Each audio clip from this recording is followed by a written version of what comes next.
Good evening, directors, staff, and members of the public joining us and watching.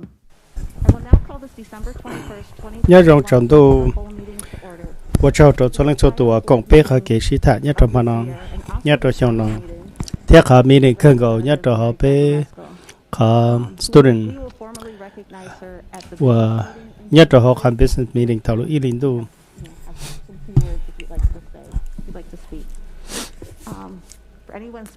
เกี่ยลังที่ไฮลูเนี่ยตัวพนังท้าป้าไฮลูก็แจ้งได้ตัวรถไมโครโฟนตอนแต่เป็นโซลิงโซตูชื่อเส้นตัวเป็นจะถ่ายรูแล้วว่าชีจะว่าให้รูแล้วอยากให้เตรียมลงตัวเป็นเกชิถ่ายเนี่ยตรงนั้นเป็นจะต่อให้เป็นจะช่วยก่อนร้องชื่อเส้นตัวจะวันนี้ตัวนู้นอยากให้เตรียมเท่าก็ที่ก็รู้ก่อนเจ้าเลยน่าจะจ่ารู้ไมโครโฟนก็เข้าตรงเท่าก็ให้รู้เลยท้อให้รู้เตรียมเลยถ้าการมันมาสตาร์การหลังตัวตรงแฟชั่นโตโซนโซตูโดยก็อะไรมีเทอะไรให้เรากู้ให้เตียเลยตัวจีตอมาน้องเคยก็ป้าหูคาร์โรเนี่ยตอมาน้องอาร์เนสันตัวอามินอาลีซูเรลกันนี่ตัวเย็นตัวจูเดนตัวกาปรีนีตัวพอลลี่เอลิสันตัวสตูดิโอThank you. Our primary item for this meeting is to review strategic plan. So to just check what pay you will work out how to just talk about the share proposal on the vision language. เป็นมาลิมจะ proposal 的จะหอบเพียงจะหลอดตรง的考虑里ตาล那边ชิตาเราจะไปจะต้นใส่กันเถอะว่าจะในจะ record hai thế thâu có năng ngộ ý yêu vô đi chạm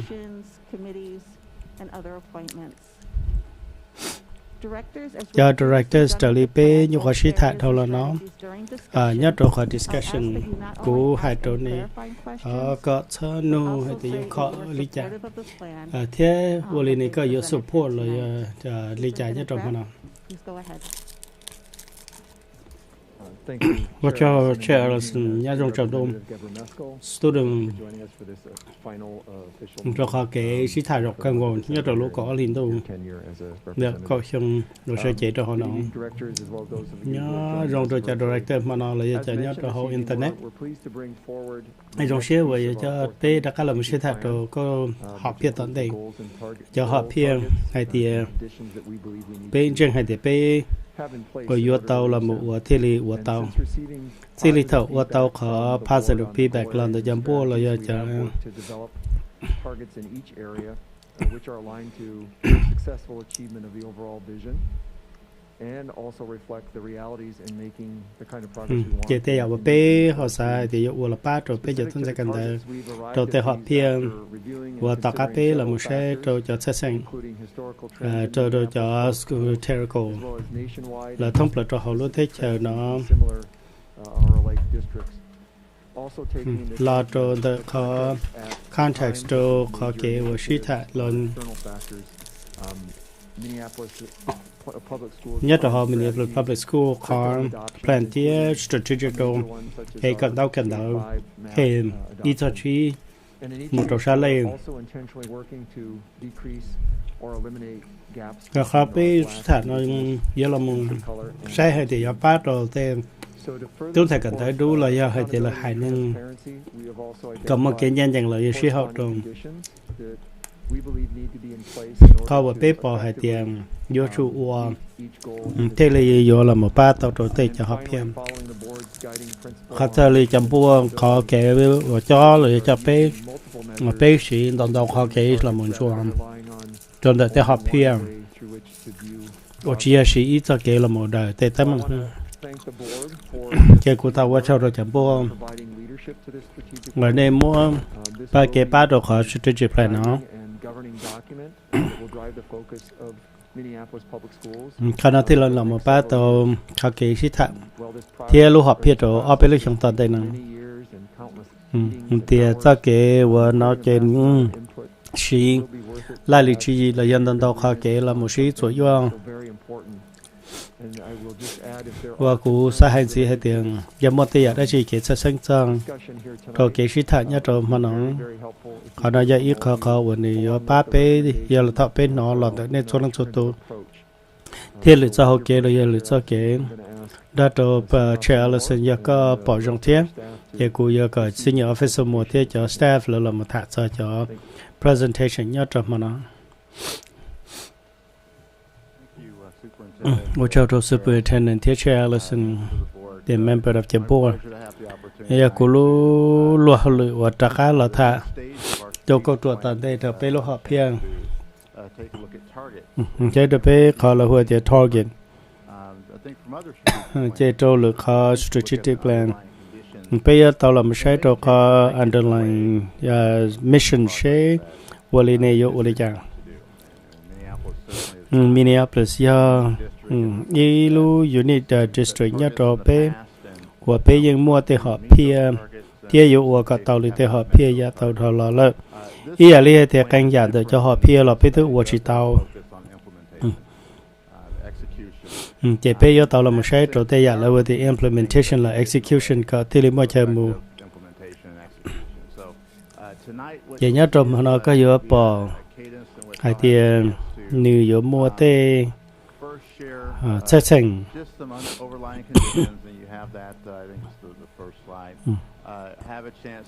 cái này thì một cái chance của yo tàu là một sai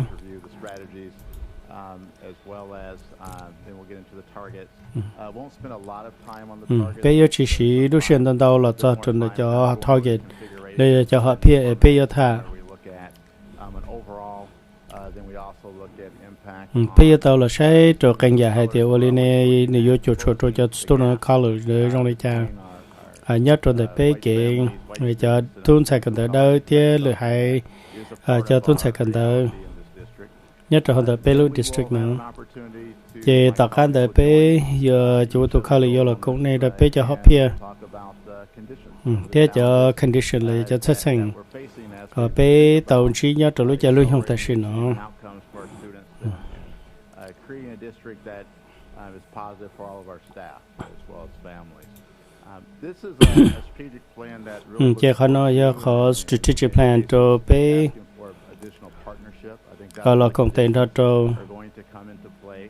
The conditions are đó cho xét sang của bé mua cases may be policy thì khó thế rồi là cho cho policy long cho policy là giờ thế rồi li the senior officer là superintendent xa cỡ này là công tệ ra cho đợi cho họ phía cho ở kế và bé vô lần chỉ cho giá tăng đây này chỉ ít khó để nó cụ xã phát sinh cho nên kia rồi này cỡ này bỏ hay thì khó là vừa the framing for success chỉ target để nếu chỉ do linear nếu giờ chỉ lúc xong họ phía cho họ phía và giờ ba tổ chỉ lúc xong tận đây nó mua xử lý thì có percent chỉ lúc xong 80% cho illusion chỉ bây giờ bảo cho hai tiền sẽ cho strategic plan đó nhưng qua tàu hai tiền chỉ target nó chỉ nhon được sẽ qua lại khó context này là do có qua lại cha cái chốt hello là do hai tiền lấy tên là lịch sử gì của tên sư phụ cho nên qua hậu lực thứ mua cho nên nó nó nhớ rồi là lúc sẽ hợp pandemic tuần này là bắt rồi khó target nhớ rồi cái cả bây giờ tàu là sẽ rồi khó infrastructure nó mà tên tuột chế và chế là giờ cho xét sinh nhớ rồi đã cho xét sinh cả bây giờ là một số rồi lúc họ phía thơ ý ở lúc xong chỉ có những bỏ nữ chuyên gia kỹ là những chế mê chế thông tới những bỏ chế kỹ rồi tôi ý là cho strategic plan thôi là bây giờ qua tàu cho progress chế kỹ rồi là tàu ở lúc xong opposite chế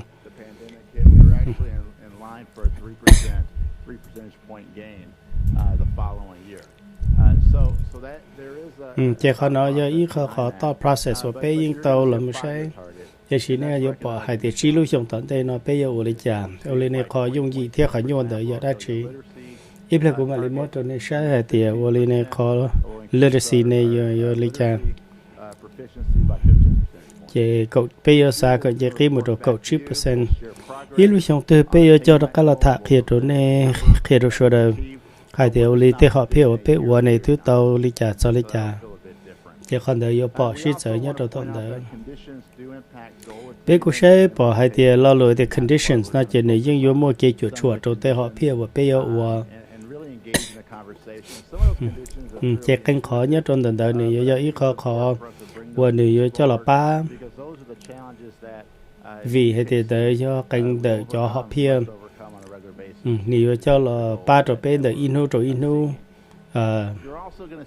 thế còn được đây là này bỏ khó họ phiêu và shit giờ nhất trong đời ý division 2 giả liệt thì các sẽ từ division ý nữa trong này cha nhất trong human resource lúc họ phiêu thì ó nếu bỏ nhất trong họ tây giả xử lý thì lúc họ phiêu nằm bếp lâu giờ tập bé sai thì ở đây positive climate nên này trong này cha nó giờ cho commitment của bé giờ là của nhất là cho leaders là mình cho superintendent còn bây giờ ít khó của bé giờ tao là một quan trọng còn tại sao cái của bé ít lưu dùng đầu lưu dùng anh cho tôi được còn tại là cái bé giờ tao sẽ được có systematic plan này có ní thì là một part của status quo giờ li bé thật sao khó hay thì low level growth cái bé dù đi chạy bé thì li part tàu cho nên và chọn nhẹ là do nhớ đồ thay trời tư thì cho condition nó mà nếu mà li là khi đó bé hay thì thảo lúc xưa bé lỏng nhớ đồ cho system lợi nên nếu trong đi chạy trôi đi chạy dù đi chạy bé thì li nhận gì kỹ là do chơi dân trò nữa họ cơ được họ bé cho conditions nếu chỉ cho excuse bé yêu cho lại thì ô chỉ có năm ô chỉ tao lên nào không ô chỉ tao lên đó bé yêu tao làm sai đồ để họ phía quân nước bỏ lại chân chân hay tiền này trong lịch trả để cú những fail tao hay tiền có level expectation trong đó có internally là do thì bé lô community và bé yêu mua cái apply giờ hay thì bé yêu chỉ bé chỉ thì u nó là một số yêu chỉ lúc xưa thợ bé và chỉ tao xử lý cho họ phía bạn đời bé yêu mua cho là một thả chỗ này hai điều vô lý này có nữ chỉ lòng giờ lý trả chỉ khả năng cho họ và bé sai chỗ chỉ lưu dùng toàn đây nó khả năng giờ ít họ là hồ the framework và là một khi cho hai điều vô lý này nữ yêu một sao lý trả cho lý trả nó giờ ít con để cho họ phía và bé những và nhất là họ sang Minnesota cho họ lựa và bé sai đồ sát science trở lại đến này sai đồ thì University of Minnesota partnership họ và lỡ và cái thực sự đồ bé giờ là một ba đồ bé họ là hồ the implementations thảo lúc xưa bé là một thà cho họ condition còn tới giờ ít khó và bé hồ xong B là giờ xong Y trong đợi cho họ phiền đợi và giờ là một ba thì xin mình giờ một trong họ work plan đợi giờ tàu lấy trả vì thì còn giờ ít họ hậu lửa và bây giờ tàu giờ tàu mua họ system đợi thua thế tất cả là một mối sai nhớ trong đợi có nên số đợi họ leadership thì xin đợi thế all the xong cái bây là một sai để họ nhuận đợi giờ đã chỉ người nhớ trong canh giả là giờ canh khó lo luôn thì laying the groundwork nhưng mà giờ ít khó thì bí lúc học bảo vấn đề ở trong thì thế là lịch sử là giờ cái là một chữ sai hiểu hai điều vô này cho hậu lực này một lý trả thế là một cho cái tập bé là một sai trong họ là hùa the fidelity nhất trong the third chi lúc xong nếu mà canh giả và vừa rong đua canh khó chỉ có bé và chỉ bé tàu là một create ecosystem và còn nữa cha yên tổ số lượng số tụ tập bé sai là sai chấm phố này là một sai ngày tiểu lên này chỉ cần tới đến chỉ cái đi trả in đan gì in đa bông the e to percent bây giờ tàu sai to the cho system và tập bé là một số tổ dùng thiết trí có bé thì li bỏ tàu hơi tiền bé bao là chín đỡ nên nhiều đi trả chỉ nhất là có initial implementations và giờ một sai to thiab để đáp chi và lên tới resource bé mua bây giờ đi trả to bé thì li ba tàu chỉ tàu có một số to lúc họ phía tận đây và cái thì li bao thì giá thà là bé và đáp chi chỉ cho hậu lửa nữa chỉ bé giờ tàu mua xe to lúc họ phía tàu chi lúc xong và giờ lọt tận đây nó chỉ khó và bé vấn đề giờ là một sai trong đời ý xong rồi lúc xong có thể là xác suất được bé thì yêu lý trả trống chỉ lúc họ phía thì ý là hồi thì academic là cái cần đâu cần đó chỉ bé cho họ phía hay thì bé yêu lý trả cho cô nó chỉ số tụi tuân sai cần đó yêu chủ cả tàu bằng sự lên bằng sự tàu một bằng sự một thiệt tàu cho cái ba hoặc làต้องการcái baส่วนgiao cho luôn cho tỏ va tờ chế là hậu chế cần đó chế cho strategic cái bây giờ trả chế con này họ cho bé một giờ lúc họ phía chế tàu cái xe chế target nó cú mà đi mua ý cho xe hở nó cho là chỗ này sai chỗ họ format rồi giá thà là cú giá thầu có mới sai chỗ họ column shallow overall nữa giờ nhớ trong đó overall chỉ có một chỗ chassis cái giờ bỏ qua thì pre-pandemic xong tại sao nó cái giờ bỏ thì chỉ lúc học phía đó này chỉ có bỏ họ cơ đó hay thì only này bị chơi percent nó bây giờ chỉ cái bị chơi phân bổ chỉ còn nói giờ ít khó chỉnh nhưng mà bây giờ tàu là sai đồ thời thì vấn đề tụ các món là giờ trong chả là cho ta xin nó nên được trong lấy chả chỉ tàu bây giờ sai rồi thì thầu pandemic nên được trong lấy chả và nữ là chuột cho bé chỉ khó nói giờ khó mua canh khó và tàu là một xa hay thì bộ mua tia ở tàu bây giờ được khó pandemic cái bây giờ tất cả một chỗ khó cũ lúc học bầu thầu vấn đề thầu tụ các món ô lên này nhiều chuột bảo lý trả chỉ thầu đây bây giờ tàu pi lý tại xong tại sự nó như giờ lý thầu bây chuyện nhớ đồ họ lưu xong và mua tổ cá mó chỉ khó nói giờ ít khó và bây bỏ thì mua ít cho nếu bông cá đồ cho kể cỡ để thầu mua cho lúc họ phiền này ô lý trả chỉ human resource thì rồi bây giờ pi đồ khó pre-pandemic vì hay để mua họ cái xa là cái bỏ hay tiền cho hậu lử nhớ cho hậu lử stay ở bông cá không tới rồi giờ chỉ cho không tới kia thế là cũng mua là tới rồi bé để consumption đó cũng là chỉ cho thế là cũng mua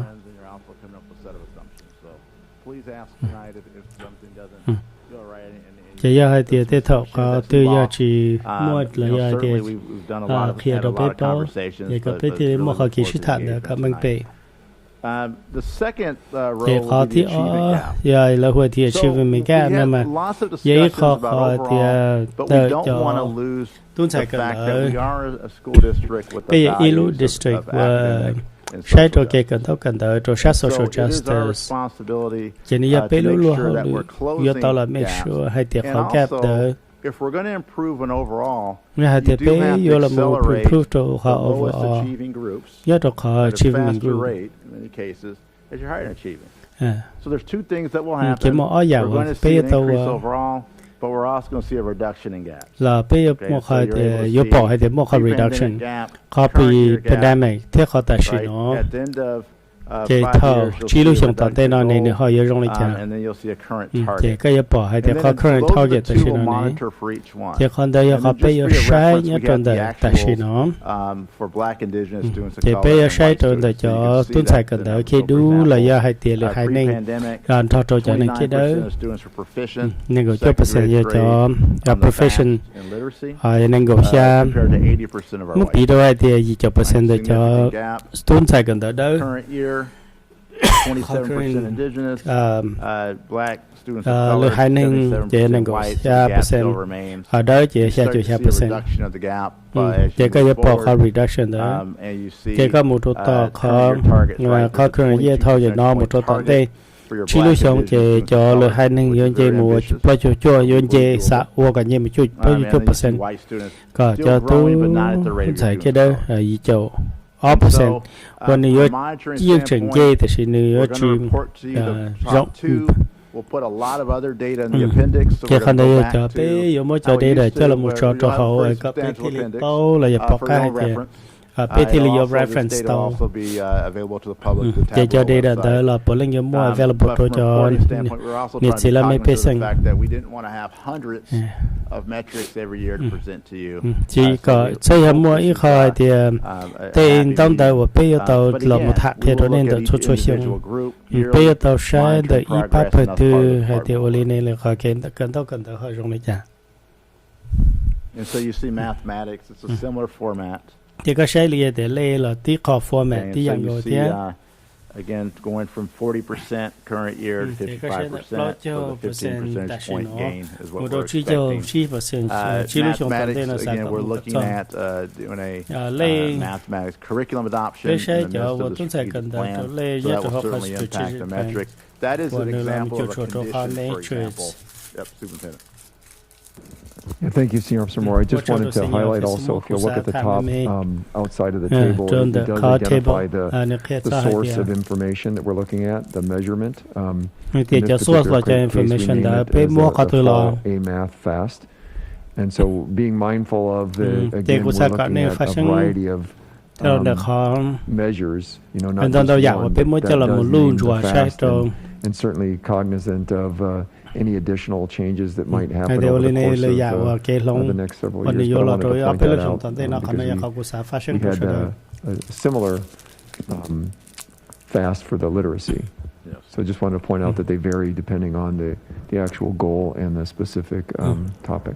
cho khả năng họ ở trong được cho họ phía của cô We have a number of metrics here, so I'm going to look towards you. I'm going to pick up the pace a bit on these targets. Board, if you want me to slow down, I'll look towards you as well. But do cho you want to nên have có a cũng chance slow to down nó là get cũng to mà đi và the cánh cho là conclusion? tom thì sẽ cũng ra một đôi cho là cam You see targets for dual language, Spanish nên literacy. sẽ đồ dual language đồ Spanish literacy và nhiều lông đi cha Academic growth. một đôi literacy hay thì cái lo thôi trong đi cha Again, here what we're having to see is cái nhất là khả năng mà không again, ở our bếp bò achievement gaps. So our hay thì students khởi of chim color, gap để black, cho là hai indigenous, nên growing, having academic growth at a faster rate hoặc là cái than our cỡ white tàu là students. một lo Again, lo that's going to tàu close the tránh gap đua to accelerated là một achievement for trâu all students. cho đua đi cho tuân sạch cần tới đâu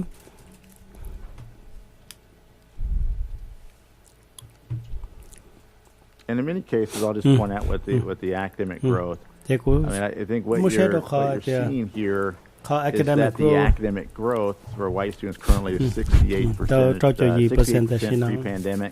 And so by the end of the 5 cái xe lìa years, thì cho tôi này đỡ cần tới đỡ thầu vấn đề chúng ta mất rồi cho gì phụ qua to about 61%. So you're effectively closing the growth gap as well. chỉ khó gap đỡ chỉ là những dục có những bỏ hay thì nữ sĩ sợ chỉ đây Mathematics. lên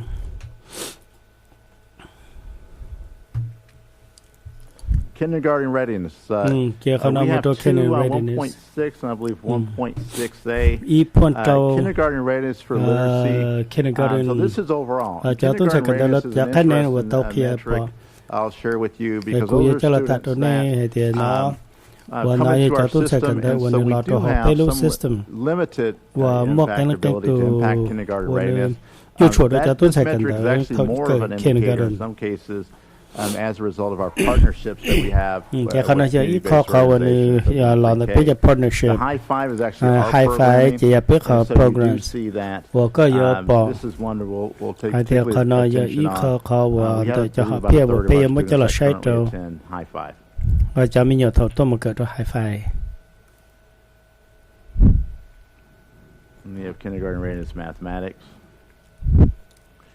Again, you see here, if you look at overall, you do see a learning loss effect. vậy if thầu you có will. sai được kindergarten 47% readiness of lay students kindergarten thì ready cái for giờ bỏ pandemic. thì cho percentage This nữa year, nữa 40%. xử lý để nhớ đồ xong nó bao nhiêu percent của họ và peev nhớ đồ họ xong nó chỉ bây giờ họ peev giờ dùng chỉ khi một cái số chỉ cho 3%, chỉ còn đỡ gọi là chuyên gia tàu lý cầu 6%, đỡ lừa hai nâng cho tuần sai cần đỡ thiết cho nâng tuần sai cần đỡ đó, chỉ có bỏ thì nhớ đồ hai phải là trong tiếng Anh gọi là math, phải đi, chỉ nhớ bên mình sẽ được bao nhiêu cần đỡ ta. With our focus on graduation rates, with our focus on ninth grade on track, we expect to grow and gain with additional supports that we have with both the conference additional district support. design. There's also some opportunities with our ESSER funding to support ninth grade course failure, as well as additional student supports. But by 26-27, expect overall goal. 90% of students will be graduated within 4 years. Thì cả lớp trong tại đây nó cả chỗ chỗ phần buồn này cho tôi sẽ cần đỡ cả cái điểm. Advanced coursework participation. Okay. Again, you see that overall we expect 70% of our students to take at least one advanced course with passing with a C or better. Again, Dr. Farron will have an opportunity to talk perhaps tonight about some of the additional work we're doing around advanced courses. But again, that was a key area strategy of our comprehensive district design, as well as work being done around policy and supporting schools. Right now. So, those are the targets, and at this point, I'd like to talk about conditions, and then I think at the end, if there's additional questions on targets, I can take those as well, or ask my colleagues to answer those with the questions. All right, Dr. Farron. Take over. Hi, good evening, Superintendent, Chair Allison, Board Directors. So I want to walk through the conditions that you saw the metrics, kind of saw the end goal that we'd like to get to. But again, what Senior Leader Moore was referencing about the conditions, like these need to get set into place. And I had a conversation and kind of heard the question from the last committee of the whole in November about, we heard pockets of success, but how do you scale this district-wide? We have a very large district, and it's great that there's some places that people are seeing these pockets of success. So I would say this is one area that we would need in order to scale. So I want to walk through the conditions to make sure all of our schools have these in place, so then we can see district-wide implementation and success. So the first one, all schools follow an academic schedule and a calendar that supports academic priorities as identified in the CDD and strategic plan. So in the CDD, we did a lot of the technical work with zoning and schools and things like that, setting them up. But we also now, the next step is to look at the schedules, right? So looking at, do our schools, are they running a schedule where they can then implement a lot of the things that we have here under academics? Or is the actual schedule getting in the way of that, right? This also refers to our district calendar, making sure that our district calendar represents all of the time and the efforts that are needed in order to bring this home, right? Because if we don't have that set into place, then we're basically asking an impossible task of our staff, right? So again, making sure that we're very clear on what the schedule should look like so that our students have the opportunity to learn everything that they need to learn. Number two is schools are staffed appropriately, manageable vacancy rates by employee group in all course and thematic areas, funding and resources are sustainable and predictable. Again, it's really important that one of the conditions is staffing, right? Yes, fully staffed, number of staff, making sure that our schools have the most qualified staff in all the schools. But again, when you start picking that apart, you're looking, for an example, as what Senior Leader Moore was talking about at advanced academics. Those require additional certifications, training, sometimes degrees. So if we want schools to be able to offer those courses, we have to make sure that we have provided staff the opportunity to get the training, the certification, and or the time so that they can keep those courses. So again, that would be an example of number two. Number 3, additional time needed for required professional development. We have a very large app of what all of our staff need to know. Again, this isn't just teachers, this is building leaders, this is our district staff. There's a pretty long laundry list of what people need to know in order for us to say now you have to implement. So we do need to take into consideration this is going to take time. It doesn't happen overnight. Even once you know it, you need the time to be able to implement it. Practice it, take feedback. That's all in a cycle of time. So to say this is going to happen in 1 week is unrealistic. So we want to make sure we acknowledge the time needed. Number 4, all teachers use district-approved curriculum and appropriate interventions. This is a way for us to be able to support our schools and what's being offered and what's being done. I think last count we had 40 to 50 different things happening in regards to literacy. There's no way as a district we can support all of that and to ensure it's being done with fidelity, make sure that, you know, if we're paying vendors, we're getting the right support and it's being done correctly. So again, narrowing that down, making sure that our communities are engaged and helping to do what we're offering in our schools from a culturally-sustaining aspect. So it is very much necessary that our staff are using the curriculum, the resources, and the supplemental pieces that we have gone through the process through Minneapolis to approve.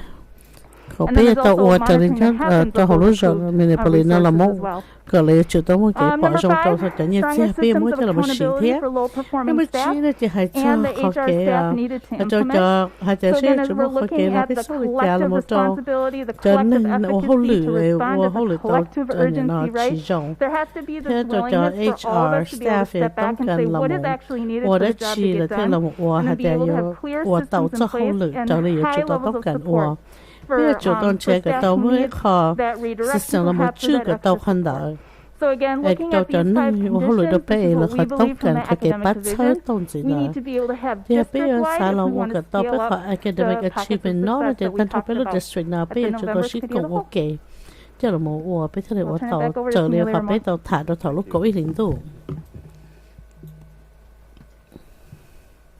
Too much stuff. It's like starting to look like my desk in my office. I apologize for this. So one of the things that you see, though, obviously, is you do see overlap between the different divisions. And I think Senior Officer Fitzgerald mentioned Senior Officer HR resources identified clearly in number 2, number 5, in some cases 3. There's also a reliance, obviously, on our principals, associate superintendents we pulled in.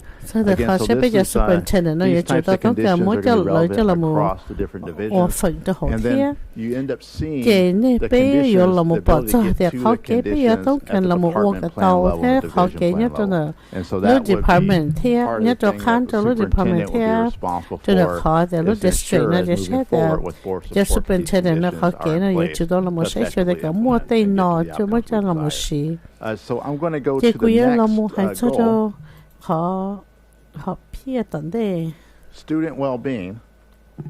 You can stay up here. No, you can stay up here. All right, goal 2, student well-being. This is our whole child goal, and this is something that really reflects strongly our board values, which is very proud of that as a district that we have an emphasis on. This would be the whole child, social emotional learning, safety, both inside and outside the classroom. So you see the strategies. Access to culturally responsive counseling, mental health services. This is an extension, obviously, of the work with County District Design, where there's additional investment in mental health, student support. See the additional investments as well with ESSER. So this again says continue to do the work, strategy. Fully implement restorative practice, restorative approach to student support, so that's restorative practices. Integrating social emotional learning, both directly instructing and our social emotional skills, but also integrating those skills into our core content. Again, you see an out-of-school time, again, a relationship with academics in that area. Physically safe and welcoming school environment.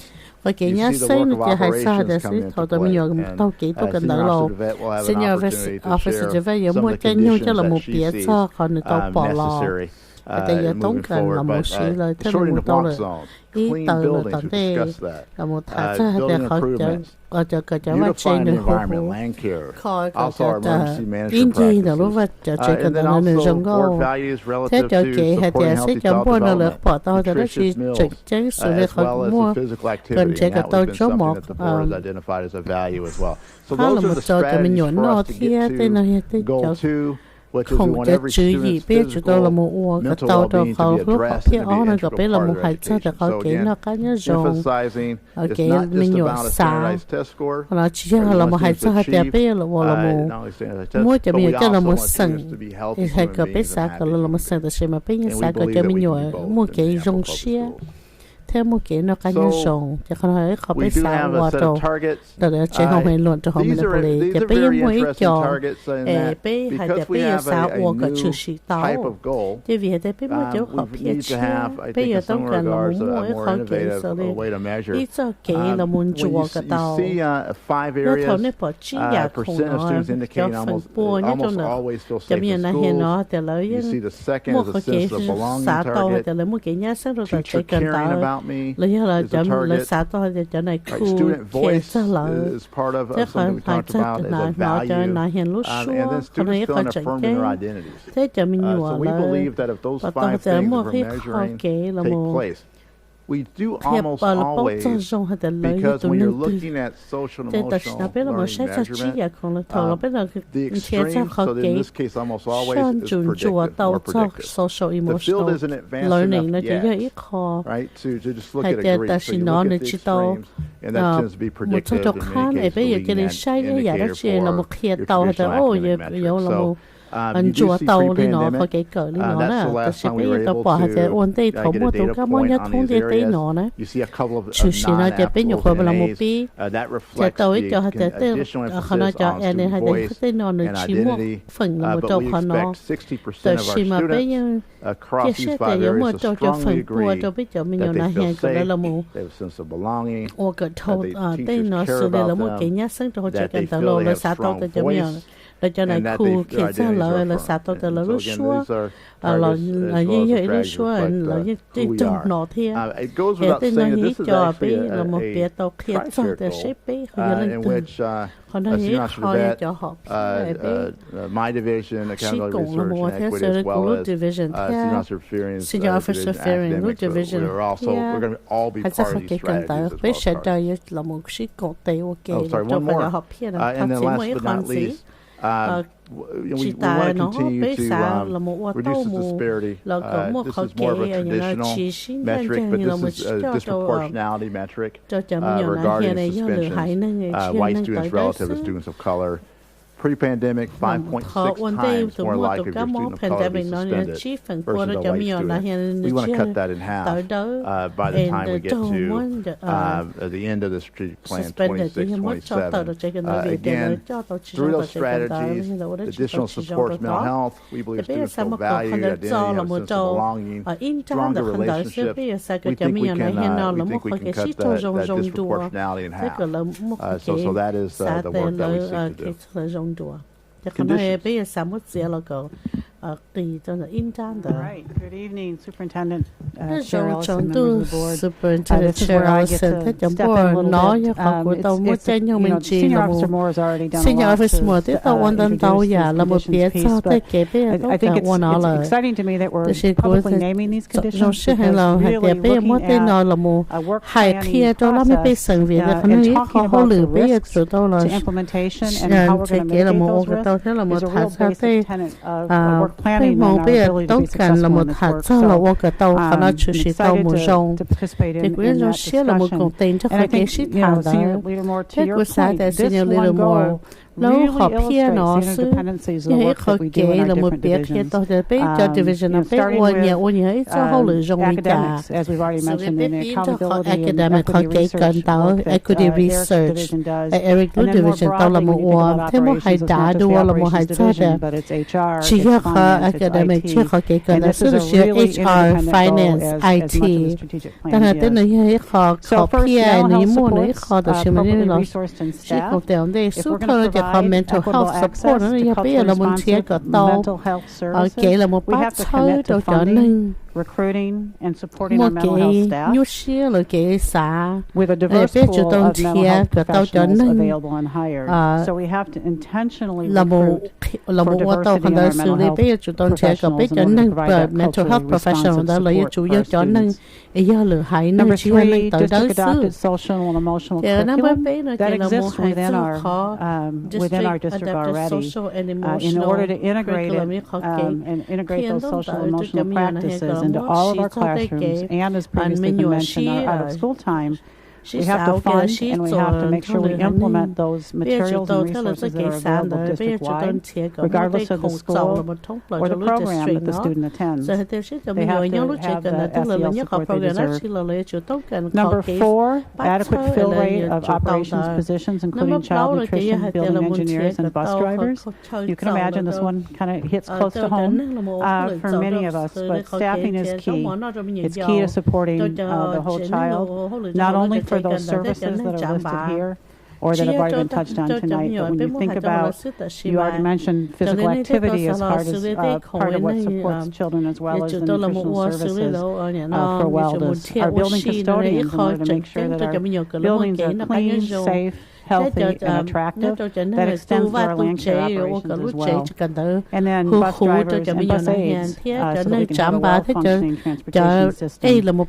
And I would hazard a guess, or I know for a fact, that these positions are listed specifically on these slides historically have some of our highest vacancy rates in the district, along with some of our other roles and responsibilities. Number 5, district-wide restorative practices planned appropriately, resourced, and staffed.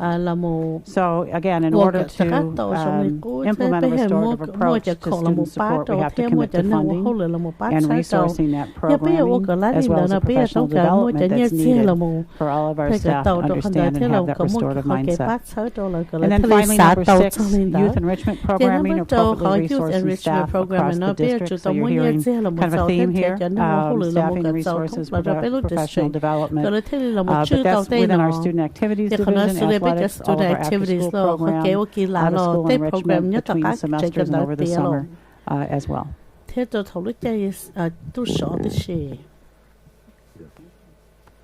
you, Senior Officer DeVette. Again,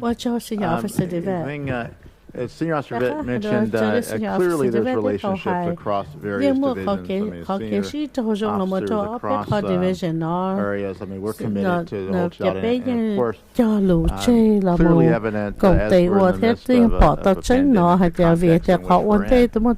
pandemic. This goal is essential and will be moving forward. So critical work that we're looking to address moving forward, and we have the targets and certainly you see the conditions that are necessary for us to make sure that our students are healthy.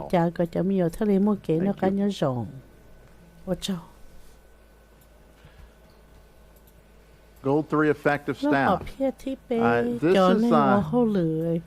going to be a critical goal, and again, there's overlap again across the various other goals, but it has a goal, effective staff. The critical, you cannot underestimate the critical impact that strong teachers have on our students, and other support professionals have on our students in the classrooms. So this is becomes a critical goal of strengthening pathways for reducing barriers for diverse staff. So critical component strategy is that we need to have more diverse staff, recruitment and retention, creating more pathways for teachers. Senior Officer Sullivan will have an opportunity to share some of the conditions needed for those pathways. And we have that program right now from high school through matriculation and some through college, so that's exciting. Maintain a teacher equity plan, so continuing to take a look at both site-based parent evaluation, our 15 highest need schools, but also supporting those schools in strategic staffing ideas. And so that's exciting work that has started under the Comprehensive District Design. You'll see that as part of the Comprehensive District Design, that strategy. Strategic recruitment of high-quality, diverse teachers and staff. Number 4, pursuing negotiation strategies, addressing the contractual barriers to equitable distribution, recruitment, hiring, retention of high-quality, diverse teachers and staff. That's one strategy clearly that's alluded to within the Human Resources, Equity, Diversity, Impact Assessment.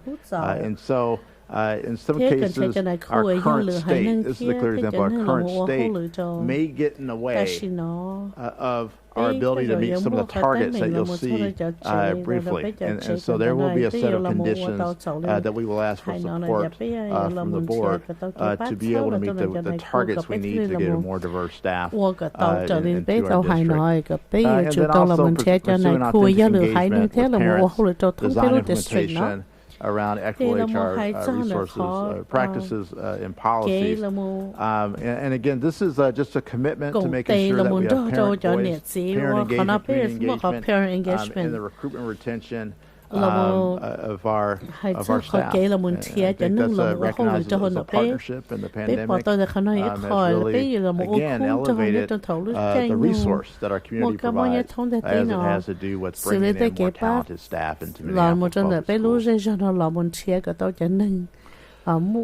So employee retention, so starting with targets on employee retention, we look at teachers, principals, as well as educational service professionals. The pre-pandemic and current year, in many cases, are fairly similar. What we're looking for is we look at the pre-pandemic as the target setting with the assumption, again, that we do anticipate that some of the labor shortages and challenges we're having with the pandemic will abate a bit. But this is one we'll monitor closely. We're going to take a look at the trends. I mean, this is one where you could easily have just set the target on current year. So this is one we'll have to revisit, obviously. But what we're looking at across the first 90% across all groups, when you see the number 90% across all groups, 94% right, teachers, right? So you're looking at there's overall white staff, black indigenous staff of color on each of these. What we're looking for is really trying to address the retention gap between our white staff and our staff of color. Why does that matter? Well, the retention gap could be synonymous with the feeling of not feeling valued equally within the organization. Improve, but we also close those gaps. And so for teachers, you're looking at 90%, or overall 90% across all groups. Teachers, we want to retain 94% across all groups for teachers. Principals, 95% across all groups.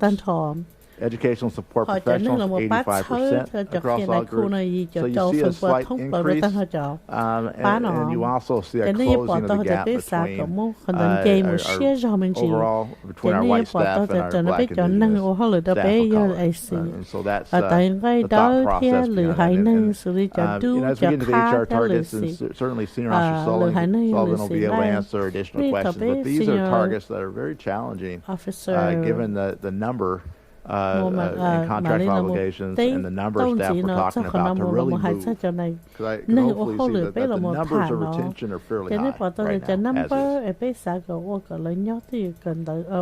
diversity, again, you see an overall pre-pandemic, current year. Targets were set based on current year overall. So we're looking at as we're increasing staff diversity, there's an overall end, so you're going to see a reduction in white staff in order to increase the percentage of staff of color. And so you see that for teachers, you see that for principals, you see that for ESPs. And so the goal is always to move towards having a staff within the school district that are proportional to the district population. That being said, we'll continue to work on providing adequate training, equity training for all staff, regardless of background. Every staff in this district should be confident, excited, enthusiastic to be able to engage with our students regardless of background and language and ability. So we'll continue the equity training, but we'll also really look at trying to diverse our teachers, principals, ESPs, as well as all other employee groups. Teacher vacancies, diversity of new hires.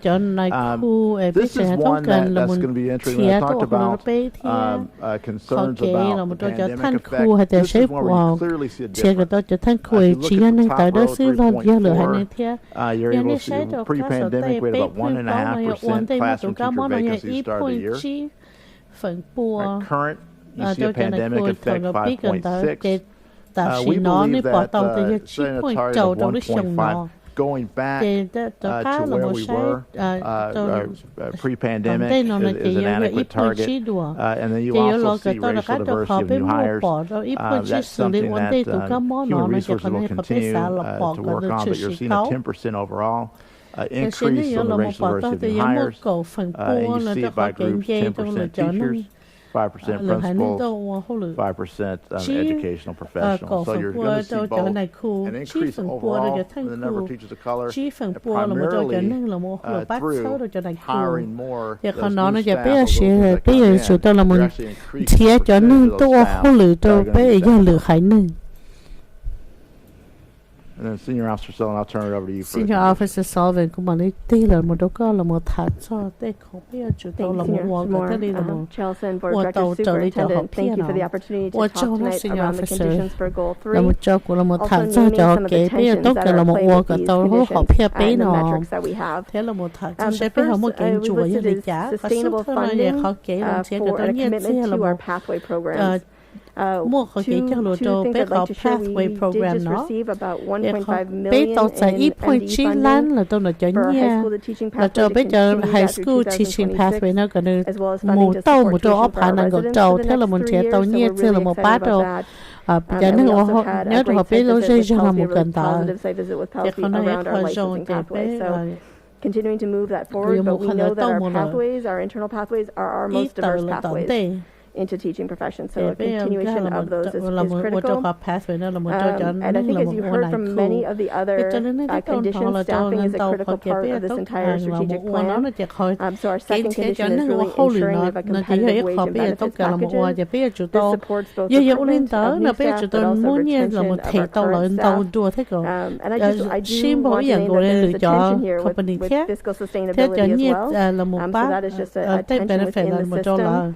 But we do believe that in order to be able to recruit and retain staff, ensuring that we have competitive salaries and benefits is critical. Thế cho qua cái lấy nhớ tiền cho bé là một bé chủ tàu mua cho nhiệt là một thầy lời cần share cái dạng gọi lên để cho nên để cho là thầy thế để không nó xử lý việc để bé mua cho mình này hay là cho tôi chuẩn bị cái đó là bé chạy cái đó được bóng thác bóng chơi đồ đi thôi là cái thầu lúa chơi nhau thầu bé tốt cả mua ăn钱能多，我后来切就俾你 district 嘅嘢，佢俾做到啦冇切係嘅，就你俾佢 strategic plan 啦，俾切係嘅，俾人錢咧，我後來貼就是話，俾佢要我嘅人嚟困難，你一定要貼，俾做到切嘅，寫俾保姆嘅湊，啦冇做人咧，啦冇後來貼，就俾做到啦冇寫少咗，就寫俾俾都緊，冇到人咧啲有บ้าน啦冇上咗เลย啦冇上咗，即係佢那邊啲談啦冇抽咗到去 EDA。thế còn là tới rồi họ giờ là một hai cho xử lý họ kể hai lù là cho nên họ họ lựa tao không tên thế nào rồi thế tới rồi họ nói là họ là một hai tàu lù chỉ trong là một trâu cho nên họ lựa cho bé ấy giờ lựa hai này họ nói tới rồi giờ hai giờ họ kể bé tàu tiền tiền họ lựa cho bé thế họ kể lo lù trả lựa bé là một sĩ hay là seniority language nó họ kể bé hai cho lù nó để phần đầu mà giờ hai cho rồi cho nên tạo đỡ xứ là xử lý cho nên bé muốn cho tàu hậu lửa cho bé lay off đó. Thế còn thấy họ chạy chân hàng bây giờ chủ tàu muốn cho là một thạch cho xí là cho họ kể chạy tàu nên sẽ hay để bộ chạy tàu là trong những họ kể chạy chân hàng để còn thấy họ để lấy bây giờ chủ tàu muốn họ kể chạy tàu là hiện trong này cho senior officer mua mà lên là một thạch cho họ đỡ tàu. Thank you, Senior Officer Sullivan. cho senior officer Sullivan thế cho lý đức có hai nó lúc họ phía báo này chỉ cần tới thế bây lúc district có cái giải tóm strategies. So, fully implement the climate framework to ensure all district staff, parents, and students feel heard, valued, and respected. We also want to utilize our district equity competencies, and we've had that presented to you previously. So again, we want to use those equity competencies to inform district hiring and retention practices. Again, you're seeing hopefully that relationship to goal 3, embedding that in our professional development opportunities as well as our professional support system. And so trying to align both performance management as well as making sure our teachers and staff have those competencies and needed knowledge to be able to effectively serve our students. So clear alignment between providing our staff what they need in order to better serve our students, and then having a performance management system to support that. Consistent opportunities for our youth, our community, our families to provide feedback on the work that we do. So you're going to see structures such as youth discipline evaluation, parent evaluation, citywide government, our equity, diversity, impact assessment committees, being a part of that. Ensure that our student placement practices support integrated learning opportunities. So one of the things that we declared during the comprehensive district design is that we wanted to have integration whenever possible, both economic and racial. And that we also believe that a positive climate is also going to support, you're going to see retention in that. And then as we move forward to comprehensive district design, as well as the strategic plan, if families and students feel valued, heard, and seen, we're going to retain more. And that positive word of mouth is going to go throughout our community. And then we're going to see more families within a school dependent or Minneapolis and choice. Nó chỉ tao lấy trong xe đua nhớ thì tôiจะchơiกันđóถ้าไปยกปอเตาจะนั่งไม่อยู่นะเห็นอยู่ตัวจุ่มไปเราไปจะ district จงดัวถ้าไปให้อยู่เรามาปัดเชื้อจะคู่ที่เราไปจะเรียนรู้ถ้าเรามาให้ชอบแต่ก็ school ถ้า district ใครไม่เราให้ชอบจะเขาเก๋เรามาใจต่อนั้นเรามาให้จะไปจะคู่เรามาสื่อจะคู่จะเขาเรียนรู้ถ้าเรามาใจต่อเราก็ปัดเชื้อเราจะไม่อยู่นะเห็นSo our targets, again, these are what we call non-traditional. So we're looking at almost always. So that will be your extreme. And so 60% of students will feel welcome. Parents will say they feel welcome to school. Again, we believe that if families feel welcome, then that'll support retention, for example. And again, going back to data regarding the comprehensive design, we knew that 80% of our families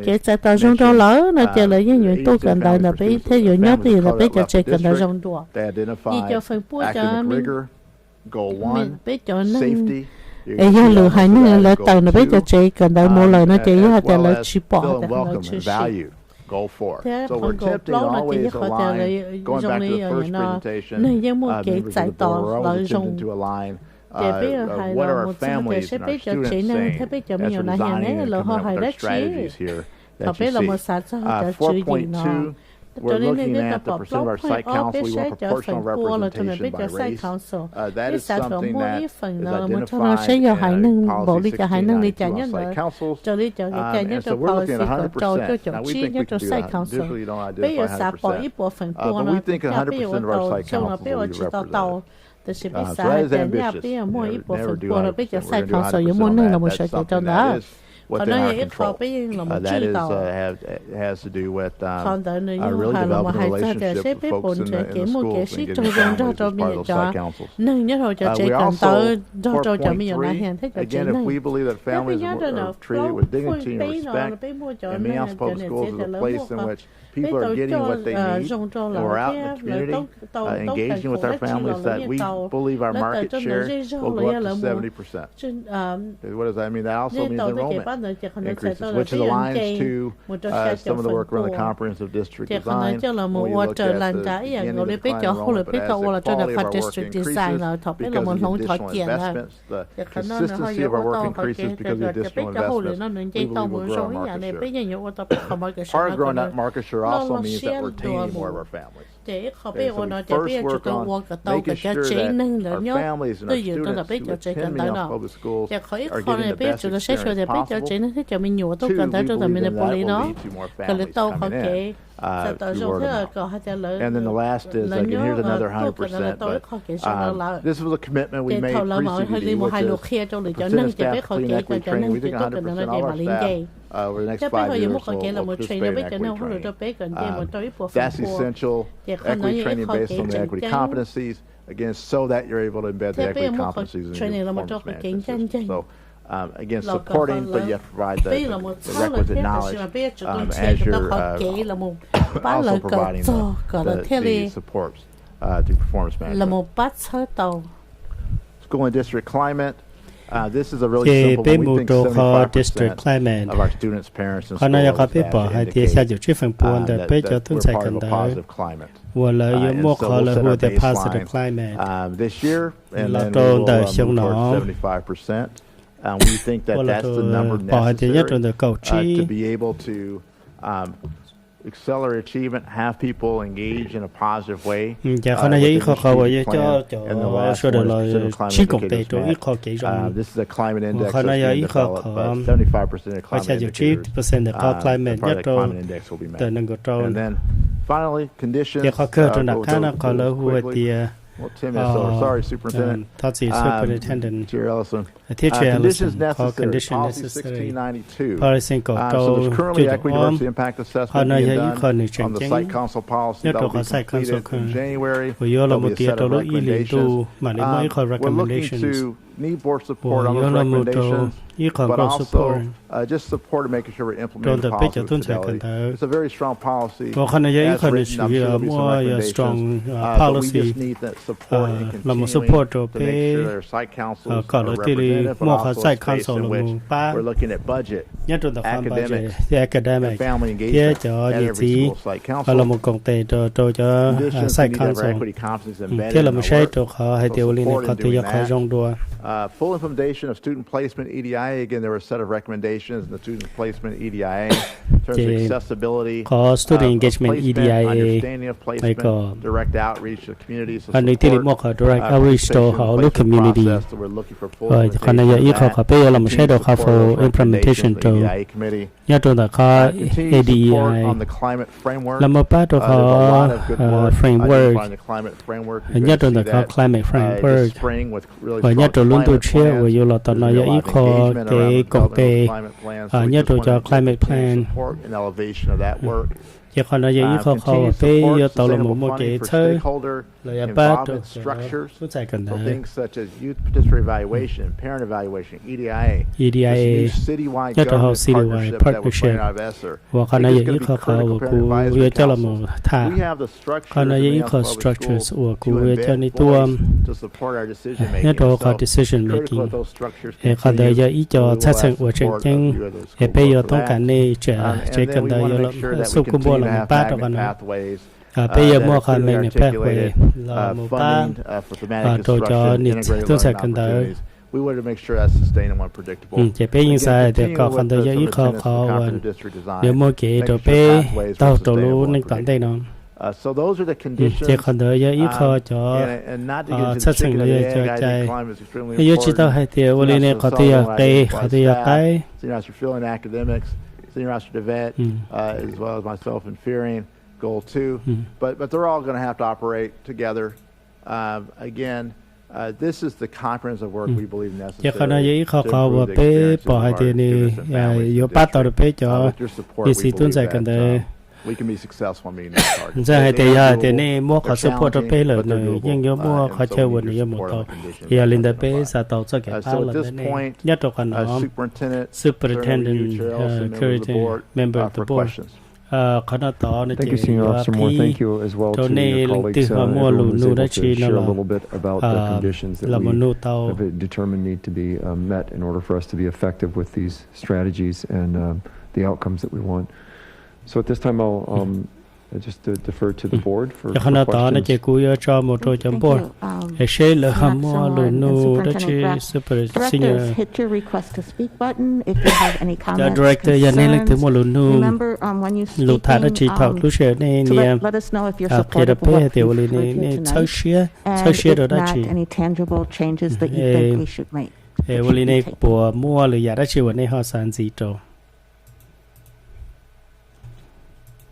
Student Representative Gavramesco? Student Representative I guess I could say yes. I am supportive of the plan that's happening today. I just had a few questions about the implementation of it. And the first would be, especially when it comes to installing conditions, how will you reach out to communities and parents and students when it comes to these goals that you have? Because I know in part of like the installation of these conditions is laying the groundwork and building awareness of it. So, I guess, what community and what groups are you reaching out to in this process? And on the other hand, how are you creating those connections? So if I may, Student Representative Gavramesco, thank you for your question. I think this is part of what's unique to this strategic plan is that we have focused specifically around the conditions. And part of the plan development actually came from conversations that we were having over the last several years with community members, stakeholders and students and staff. And in terms of how do we go back to sharing this information. When I came into the district, we had a strategic plan, and one of the first things we did was evaluate what the knowledge of the strategic plan was with staff, and we found it to be very, very small. I think Senior Officer Moore, you may recall, it was less than 40% of the 35% of people knew that we had a strategic plan, and actually could identify what work was being done with it. So I think we're in a much different place right now. But to your point, it was also noted in terms of the presentation that we have access to our parent participatory evaluation. We have access to our student participatory evaluation, government. So we have all of these stakeholders who have been invested in sharing feedback with us, and we need to take, what the final outcome will be from this board's decision around our strategic plan, and then go back and revisit those conversations. And giving tangible examples, I think will really be helpful as well. That's one thing that's hard with a strategic plan is you start to get bogged down in numbers and percentages, and really what we're talking about with the conditions and strategies are tangible things that people can see. So for example, we're moving into our budget season, and we know that the site councils are made up of different stakeholders in the school community.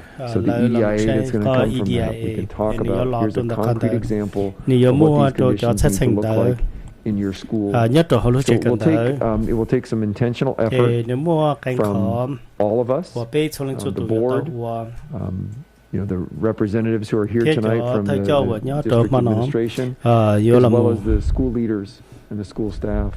It's going to take a lot of ongoing kind of communication and concrete examples for us to move forward with this. And the goal is to obviously implement this at the start of the school year, but between now and the end of the year, depending on how the outcome is with this strategic plan, that will be the work.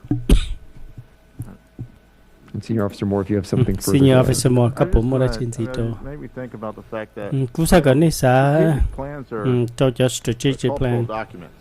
In the sense that culture is the way you know culture. You have a set of goals and strategies, and so you have to stay consistent. You have to keep your eye on the prize.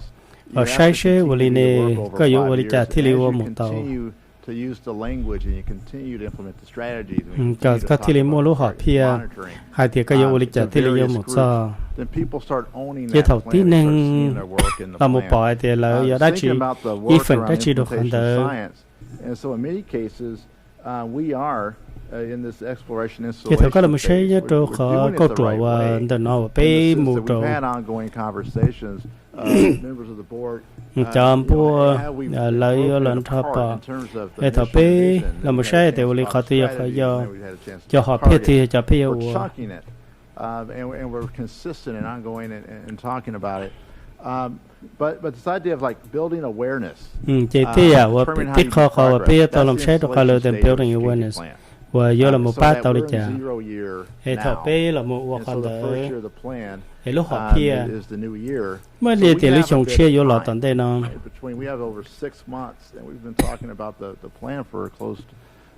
maybe close to a year. And so we're on. It takes that time. You remember installation up to 2 years. I would predict at the end of next year. Okay, chỉ hay đi cũng sẽ tiền nhất rồi xong ta đâu là I think we did that now. Significantly nhất more là people would know that we were going through the process. Hay thì là một trò cốt chùa và bé là một của cô tiếp bỏ thế cô tiếp bỏ hay thì cho director. So this I'm very confident. Director Gabriel School, you always make me think about how do you embed that in students. How does students cho student họ là họ vô là cộng tao là lúc học hết cái cần tao trong đó and we have those conversations. Chỉ khả năng những cái conversation ở bên mua giá ta thôi là what is the best way for students to understand that's something typically again districts we need to do that. So that is why we have that citywide government structure. But we're on course. We have a lot of, we're in the installation phase. Là một trong the Ntawv và bé là một hiện tàu hay tiệt. Vì này có chùa, từ giờ có chùa và đi trong và bé yêu. Some nice ownership. The last thing is that again it's an extension of work we've done. So the comprehensive district design, you see elements of that in the plan. Chỉ có framework, you see that language. So it's an extension. Climate nhất là họ nên những chuyện gì làm rồi. Cái chỗ tàu trú đặc cái là chỗ hay thì này ở đây chả I just feel like the language, especially like I understand this just the first implementation of it. But it's very vague around how that groundwork is going to happen. Hay thì ở đây này cho luôn đây này ở đây chả vì thế này chúa bên bề trong này. I was also going to ask, especially, I feel like a lot of the goals in the plan hinge around the hiring of not only teachers and APs. I know that's been kind of addressed that there is like a limit when it comes to like hiring, and there is a limit when it comes with the pandemic and everything. But will it when it comes to like stuff like funding? Student Representative Gabriel Meskel, could you repeat the question? I'm not sure I heard it correctly. Was it related to will we have funding to be able to provide staffing within like the 2-year time frame in the conditions? This is exactly what the intent of a strategic plan does, is it really requires people to understand the conditions that need to be addressed and make very intentional decisions about how we prioritize our resources. So I don't think I could tell you, like, yes, there'll be a significant amount of money available for us to do X, Y, and Z in this plan. It's going to require trade-offs. It's going to require evaluation of what progress we're making. Some of the considerations for conditions were very clearly, in my mind, were very clearly dependent upon how we prioritized our resources. So those are things that we will have to do, this board will have to do. I guess we probably could have put that in there as part of every condition, that we'll have to make sure that we're prioritizing our budget. And that's where the support of the board comes in, as they've done for the last couple of years, identifying, these are our priorities, this is what we want to commit to, and being very clear about that. So I think funding will always be a challenge in any year, whether it's a pandemic year or several years out. It really will come down to, again, the utilization of the strategic plan and our ability to bring that information on a regular basis to the board. That's going to be critical also, provide those updates so we can make decisions, in a timely manner and not think that, well, we set this plan for 5 years and we'll probably need to start looking at it 3 years from now. It's going to be much more consistent when we bring these conversations forward.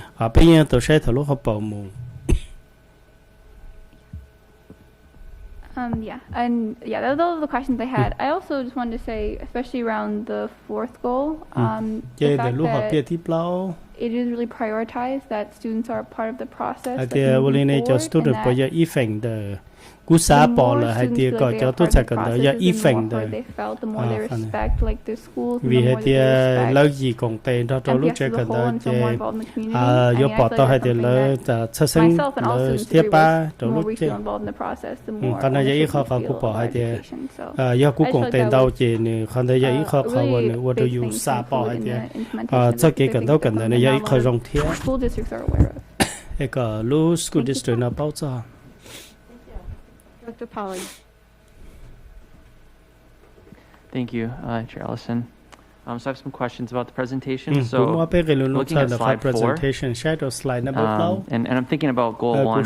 So slide 4 has the information at the bottom showing like years 0 through 2 is creating conditions and years 2 through 5 is implementation. And I understand you said that progress is not linear. I totally get that, but I do feel like we need to be able to evaluate this on like on a very regular basis. So even as far as creating conditions, like are there goals or metrics? So like year 0 or year 1, like where should we be? Because I think to your point, you just said Superintendent Graf, like we can't look up after 3 years and be like, oh, we're not where we need to be. So can you say a little bit more about that? Yeah, what you're seeing here is I think the reporting mechanism for the board and the public around these metrics. And as every senior officer sitting here and the associate superintendent, the conversations we've been having are, what does that work plan look like for you and your department? So it's a cascade of information that they're accountable to communicating to their direct reports and through the departments. How do we lift that up in a way that is measurable and tangible? I think we probably have to have more discussion around that. I think there's certainly an expectation of accountability from me as a superintendent that I have to the board, to the public, and certainly to the people who report directly to me. Like, those are part of their work plan goals, but I don't know that I have an exact answer where we can say, and this is what that reporting document will look like for a bigger discussion with the board. I think what we could do is we could get into those conversations on what progress are we making around the conditions. And we would be able to then anecdotally, share some of the examples, and I'll use the scheduling one as an example just because it's top of mind for me. And I will tell you that is a constant challenge in not only a school situation, but in a district. How do you develop a clear schedule that people understand has to provide consistent access to literacy, if you will. So what we would be able to do is through the process of the spring schedule development, working with the associate superintendents, the building principals, saying, let's take a look at your schedule. Let's evaluate where you have your blocks for literacy. And be very intentional in that regard. It's going to be critical for transportation then as well, because we know that school starts at a certain time and it ends at a certain time. So trying to align where those bell times are, so that we have enough time in our school day. So we would be able to take those conversations through the review of the associates and bring that back as, yes, we have consistency with it. Now the monitoring would be the ongoing work that has to happen as well. The support of the board in those cases would be the tension that's going to exist when someone says, we want to have a little bit of flexibility in our schedule, and or our lunch period is going to extend beyond 2 sessions. It's going to be 4 sessions. And so you start to push up against the expectation of having 30 minutes of recess in our elementary schools. So those are the I guess that's as concrete examples I can give you right now. That work actually has to happen with everyone over here in their work plans, and how we report that would probably be something we want to give more consideration to. But I believe it would be giving an update on the conditions and trying to give some tangible example of, if we've got more than 70 schools, it looks like right now we have 95% of our schedules that are set to meet the support of the condition, and the 5 the remaining ones that we don't have, these are the reasons why. Senior Officer Moore, anything further to add on the measurements? We'll continue to give progress. We made progress in literacy, and we'll let you know how much.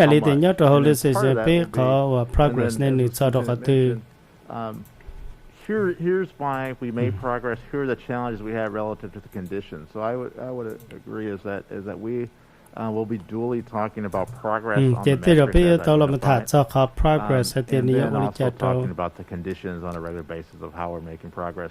And Director Polly, that again, those conditions will be part of work. So we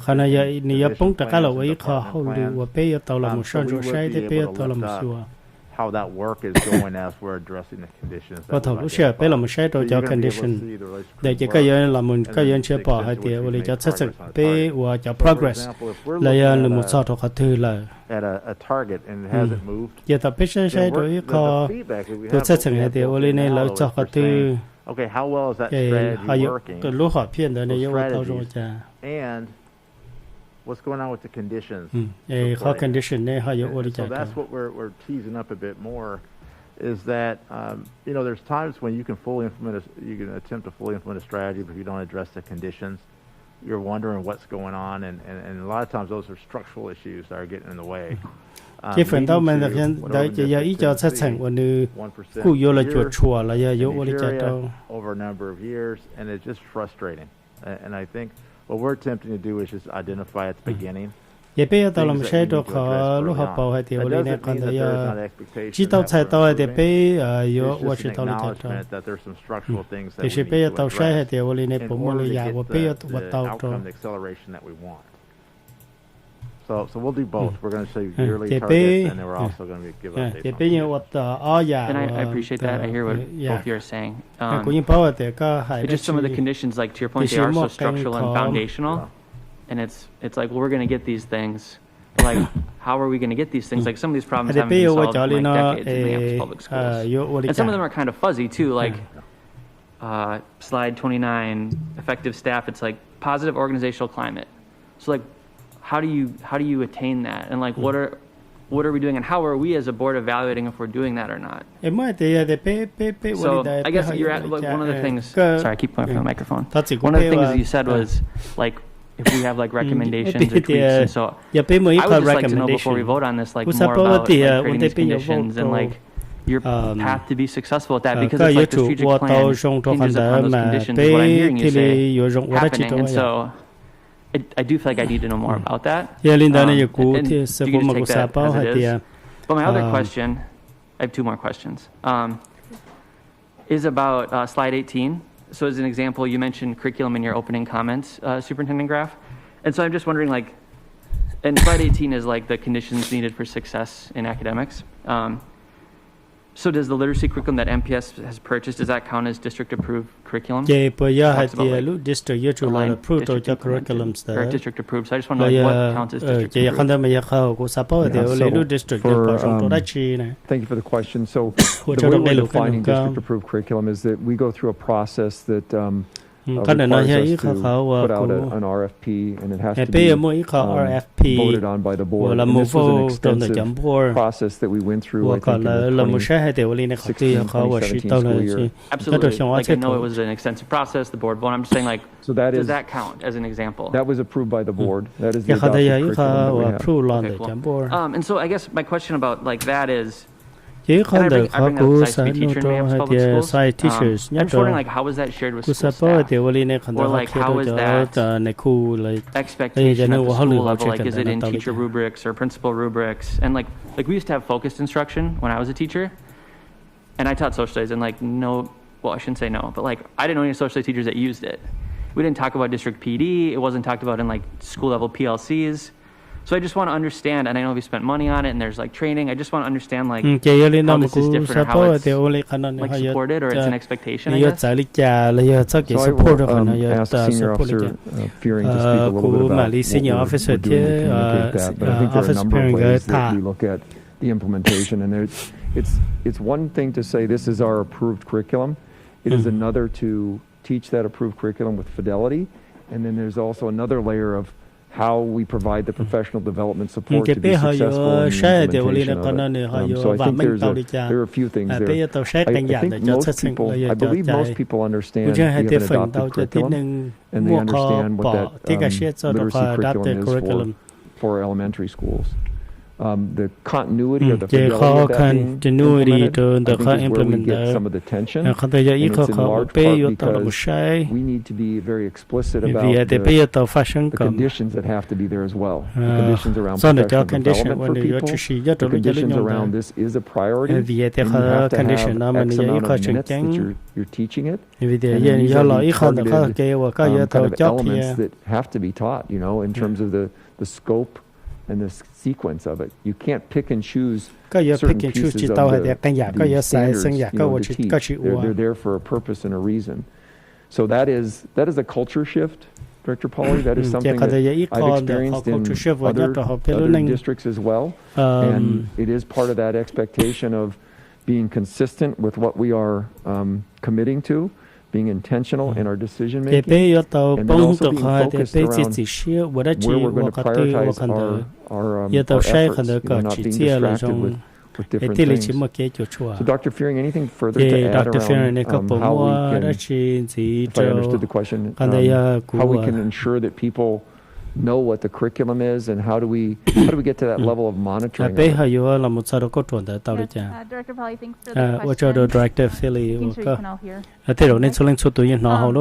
I think, you know, two things I would like to highlight. One is curriculum as a tool, right? So the curriculum in and of itself is not going to be the one that's standing up front and teaching the students and having them engage in the learning that needs to happen. And so Minneapolis Public Schools, as referenced, went through, you know, the process of choosing a tool that would best support literacy instruction. But again, you have to have that balance, and I think what happened currently in the seat that I sit in, reflecting back to what has happened since then, especially with literacy, is that, you know, we brought in a tool, but we didn't have that expectation nor the amount of professional development and the time to be able to work with our educators on how to use the tool best, right? So it's kind of like, you know, I think about in my car I have a toolbox just in case I get stuck, right? But I don't necessarily know how to use all the tools in the toolbox. It doesn't help if I get stuck, right?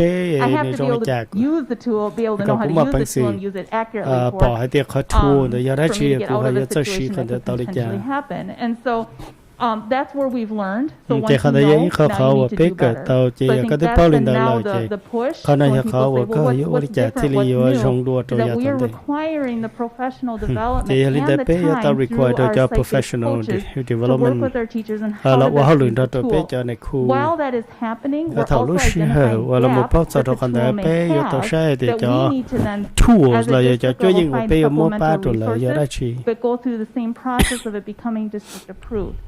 Because if you just Google, for example, intervention kits, right, you'll get a million different hits, right? And that doesn't mean those are the best for students or for schools or communities. So it does need to go through a process. We have multiple departments, multiple stakeholders looking and saying, yes, this fits our communities, or no, it doesn't. Fits our learners, fits our classrooms, no, it doesn't.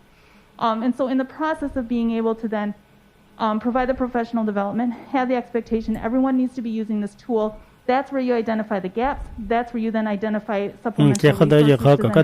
But again, I don't want to take away from the conversation about instructional practices, because, you know, when I think about being a teacher, no matter what tool is in front of me, I still have to be able to educate students. And it might not have been the best tool out there, maybe not. But it was still on me as the instructor to be able to look at the standards and understand where students need to be by the end of the year. But I think just quickly too, because literacy benchmark was the example here, we're now adopting a math curriculum, right? But there has to be very consistent and scheduled reviews of the curriculum that we adopt. It might be good for us in this day and time, but there has to be a cycle of review. And if it finds out that is not the best for us, in future years we have to be able to adjust as well. So I think we've missed that cycle, having that cycle of all of our curriculum, so putting that into place as well, I think will support making sure we have the best tools in front of our educators to use to students. Thank you. And I appreciate all those answers. I guess coming back to like the recommendations or tweaks. So I would recommend that superintendent set clear expectations with educators and staff around their important role in the strategic plan. And I say that because I didn't feel like that happened in Acceleration 2020 when I was a teacher. And so otherwise it's not a plan, it's a hope. Like we hope they do these things, right? And I also think, and student government school, you brought this up, like I think it's really important as we build out the budget this year that it's like very clearly articulated how the budget asks, right, from staff from different departments and things like that, how that is needed to realize the goals of the strategic plan, at like our board meetings, at site councils, all those things, because I don't know, it seems like a very heavy lift to get all these conditions into place, and so I feel like we need you to tell us what you need from us to be succccessful. And I have another question, but I will email to you because I took up a lot of time. Thank you. I just want to briefly say, so the positive climate, organizational climate, that's the work behind that is actually the climate framework.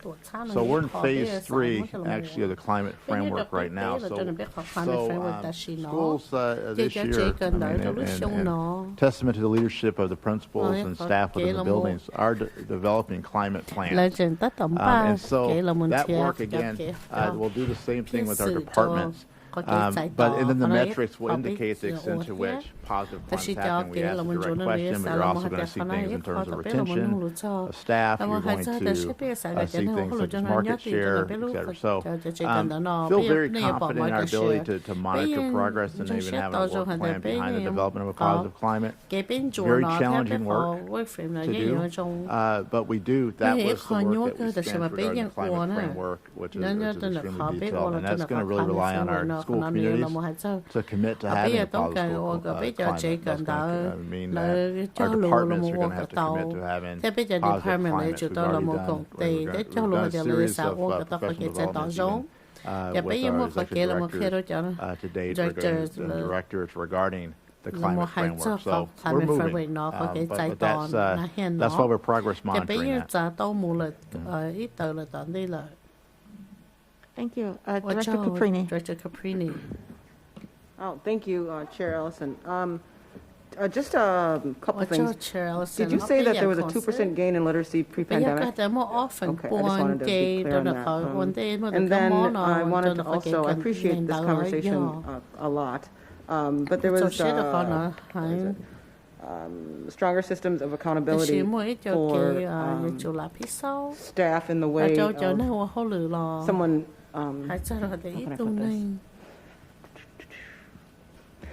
staff that inexperienced staff. Doesn't matter if you're a teacher, ESPA, or whomever you are. I really appreciate that that's something that we're taking a look at, because I have so many memories of people in buildings that didn't have that kind of support surrounding them, and ultimately kids suffer. One specific example is, this was prior to me getting on the board, a teacher, not in any of the schools that my kids attended, was struggling with reporting some information. And no one was there to really help that person figure out, is there something going on in their life, or is it just that someone's working because they know what they are supposed to do. And ultimately, that person no longer worked at that school. And so I thought of that experience, that story when I was reading that part about supports in place. And then the other thing that, where is it? There was a dollar amount mentioned about secured funding, and I wanted to make sure that I got that number correct. I didn't write it down because I didn't hear it. I think it was Goal 3, effective staff, strengthening pathways, and reducing barriers. Something about secure funding. Thank you, Director Caprini. Chair Ellison, if I could have Senior Officer Sullivan speak to that. I think it was in reference to the pathway grant that we received to support our internal programming for staffing. I just missed the dollar amount. I'm aware of the pathway, but Cô chọn đó chỉ mình khó hay đến nhiều một cái giá cho chụp hình cho cái tiếp tục nói với họ mình ta nói bây giờ là một tháng sau chuyện nhiều là nó sẵn là một tháng sau cho là ô cái bên chia cái tàu cho này khu ấy giờ lừa hai này tiếp cái bên tàu ít point chi dễ cho ít point chi lắm mà mình sẽ bỏ chi cho phá là cho pathway thế còn nếu lo sẽ bỏ chi cho phá là cho cái residency program Thank you. But there was one other thing and now it's kind of gone off the left a little bit. It's a small thing, but I will let someone else speak. And then if it comes back to me, I'll cue in. Thank you, Director Caprini. Director Inns. What's your Director Caprini? Director Inns? Thank you, Madam Chair. What's your Madam Chair? I appreciate much of what we have here. I think it's first I just want to say I think it's really good work. And I really appreciate all the work that the staff has done and that I believe the board's been working on in the last few months on this, Madam Chair as well. And, I think that for a long time we've been sort of in this nebulous world where we haven't really been operating under a strategic plan. We've had the priorities, but now we have, we're close to getting a final draft, I think, of a plan that's going to be useful for us and functional in the same way that a lot of what we've done on the board in the last few years, starting with the board priority statements and, with the budget, for example, and then moving forward in that way. I think it's using that same model is going to be really effective. And I think the conversations we've been having over the last couple of months have been really helpful in establishing what we have in front of us now. The comment that Senior Officer DeVette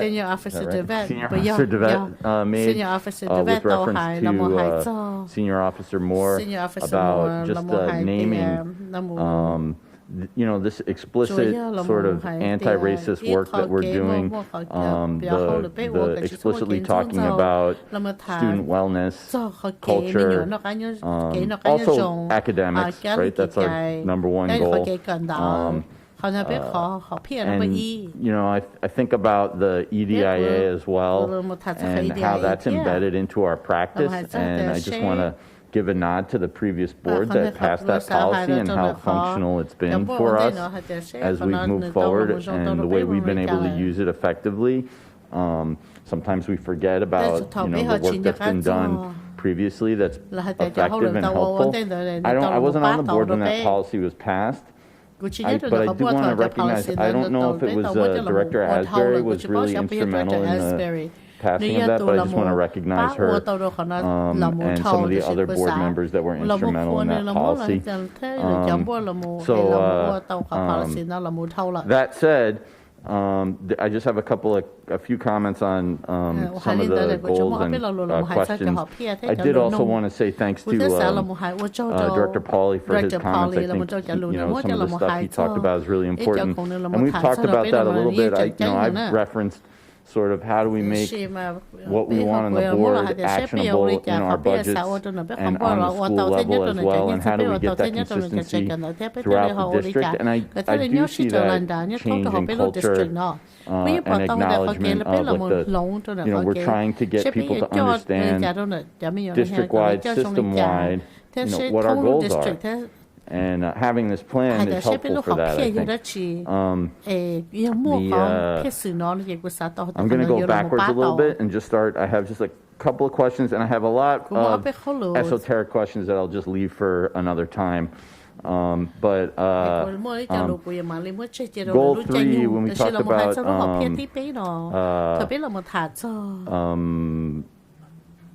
board commitment, so there was a direct ask by Senior Officer Sullivan to the board to have a commitment to that follow through. And I think that you know, there's give and take for that. Like, we can't go somewhere that the board doesn't want to go. Right? You have to acknowledge that and look at the reality of the board. And the same thing in negotiating. And the largest group of our employees, when we talk about how this is an organization that is really basically people, right? Whatever our operating budget is, what percentage of it is staff salaries. I don't know what it is, but Superintendent Graff likes to mention it from time to time. And then what percentage of that is teachers and ESPs, right, in our building. And so whatever changes we're going to make and whatever policies we're going to pass, they have to focus on, you know, our teachers, right? That's the number one way that we're going to bring about change in our system. And, you know, that's a relationship. That's not like a thing where we just say this is what we're going to have teachers do, right? And so I think it's important for us to think about what are the policies, you know, if we're talking about contract negotiations, and that's where it started, where are the areas that we have common ground, and we have to start there, right? So we have to start and look at some of those things that, you know, a lot of the stated goals of the district, and I know this is a board member, you know, who's a teacher. I think a lot of the goals that the stated goals of the district are also the stated goals of our teachers and their organization, the teachers union, right? And so it's always flummoxed me how we can have negotiations where we're at odds about things that we're in agreement on, right? So I don't know if it's the negotiation process or if it's like, you know, we have to be adversarial. We don't get to talk out here, you know, but we talk in exec session a lot about what we're negotiating about.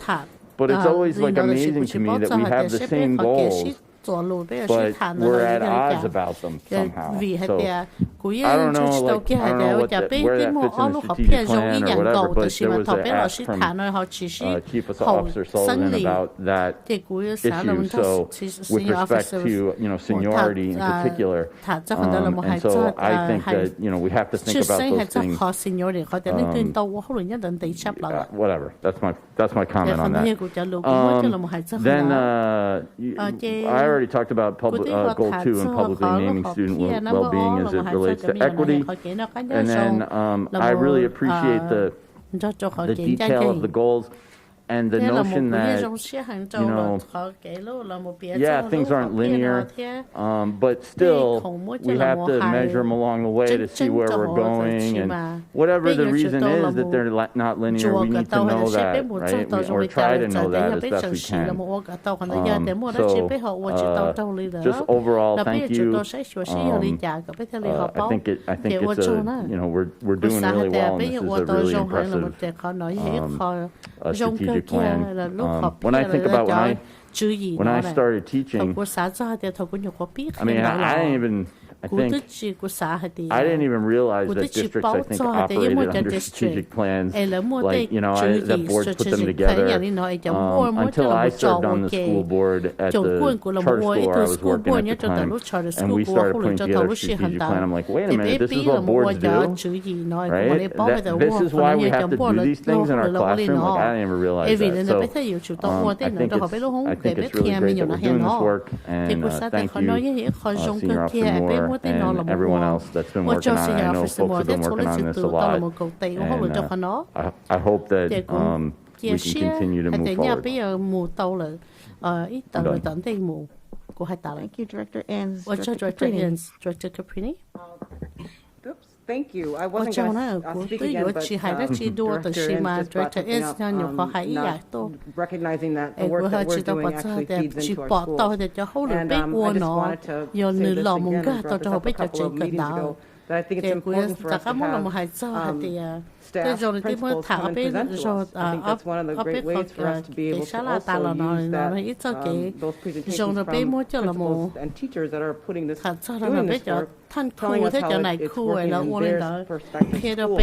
Because again, we know that we are a district of schools, and not schools within a district, but each school has its own school community that it serves that is a little different than any other school throughout the district. and I hope that the board is able to actually pick those schools. I don't know if it could happen every 3 months or quarterly or whatever the case may be, but I think it's important for us to see the work that we have, our goals and values that the staff has put together in this presentation, have them come and tell us how it's working in their buildings. I think that's important because it also, not a lot of us are able to visit schools as often as others have. And the last thing I'll say is, for a moment I was getting a little bit sad thinking about my girls and the children, the students that have attended schools with them for all the years that my kids have been attending public schools. So I've got my last one graduating this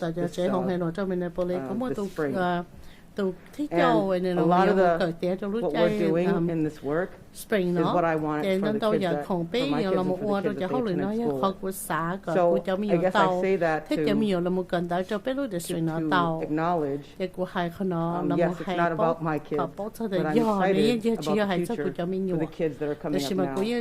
Because one of our biggest problems, in my opinion, has been being consistent and holding people accountable and being transparent. And it has been hammered into the minds of all of us over the last 5-6 years that it's the same thing that we've been asking since my babies walked into the first elementary school that they walked into. So I think it's important for that to be said and recognized, because this work does take time. It's not easy. People suffer making changes that are going to do better by kids. So I do appreciate having had the opportunity to be in a position to be a part of this work and remember where I came from. And asking for a lot of these things myself, and losing programming and opportunities and experiences for decades. So no, this is good. But I think this, I appreciate it a lot. Thank you. Thank you, Director Xyuas. Thank you, Director Caprini. Director Xyuas next. Director Xyuas. Thank you, Madam Chair. Thank you for the presentation. I totally agree with the comments that previous director had mentioned. And just wanted to mention briefly as well when it comes to accountability and how should progress and success be measured. We have to be very mindful, especially when it comes to bringing back students and building back the trust to our community. That's something that we need to superintendent very much as the forefront of these conversations. I have a question on go to Senior Officer Moore. So which grades are included in these surveys for the student well-being?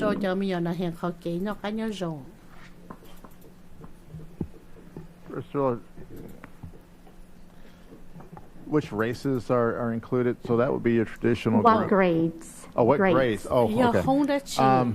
I think traditionally, I think through grades 4 through 12. 4 through 12. Yeah, and just from a best practices standpoint, Director Xyuas, Superintendent, typically once you go below grade 4, then you're having to use observational tools. And again, those types of surveys aren't as valid. Reliable if you have it, go beyond a survey tool. So grades 4 through 12.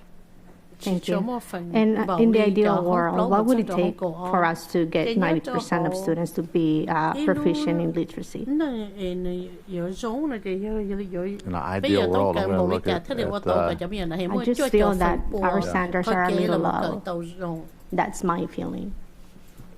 Yeah, in an ideal world, I think consecutive years of gains. I mean, so if you think about building a system, and if we get to, say, 24, 25, 25, 26, and we start seeing 5 percentage points, and you start getting your 5s consistently, well, that to me is that you have your systems of support, and now the system's operating the way it needs to operate, and so you can move towards that. It certainly can't happen overnight, and I hear you 100%. When as a leadership team, looking at the targets, I'll say we were uncomfortable as we were discussing the progress of change. The numbers you see in front of you is not ideally where we'd like to be at the end of 5 years, but we also want to recognize that it takes a lot of work to address a lot of the systemic issues that we see in place in a district this size. But how do you get to 90?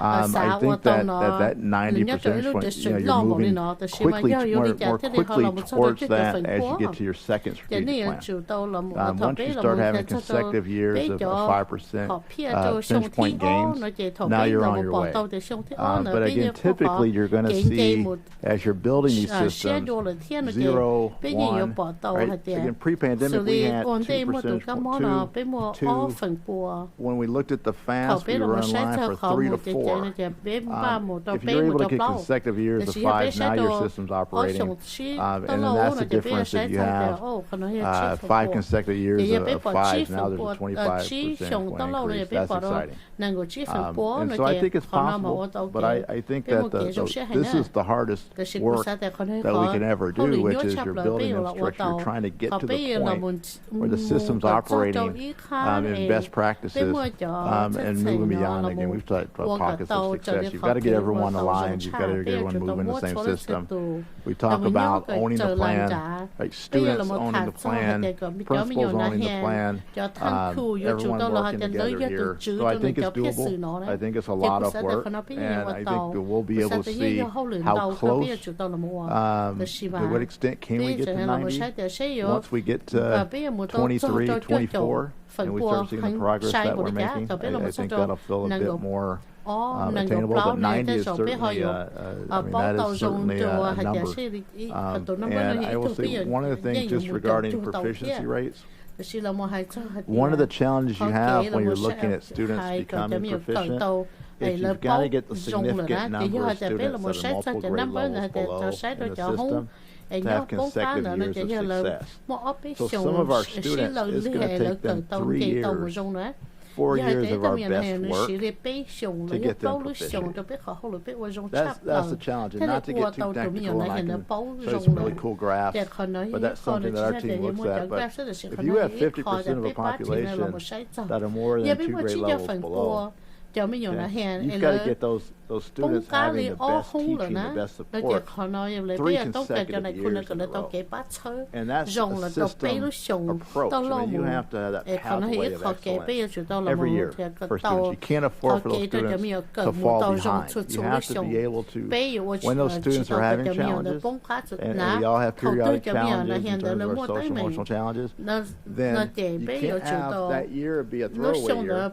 Right? You have to be able to, students struggling, then there's some support, student support for them, be it in a classroom, be it mental health support, be it out of school activity. You have to have all those pieces working to get to a 90. There's no district, there isn't any district in the United States that's at 90% proficiency in literacy and math, but I believe that it can be done. It can be done, but it takes a lot of collective commitment, and certainly the conditions that we're identifying are the same conditions that get in the way of districts across the United States of America getting to 90. There are structural issues that reinforce outcomes that we see every year.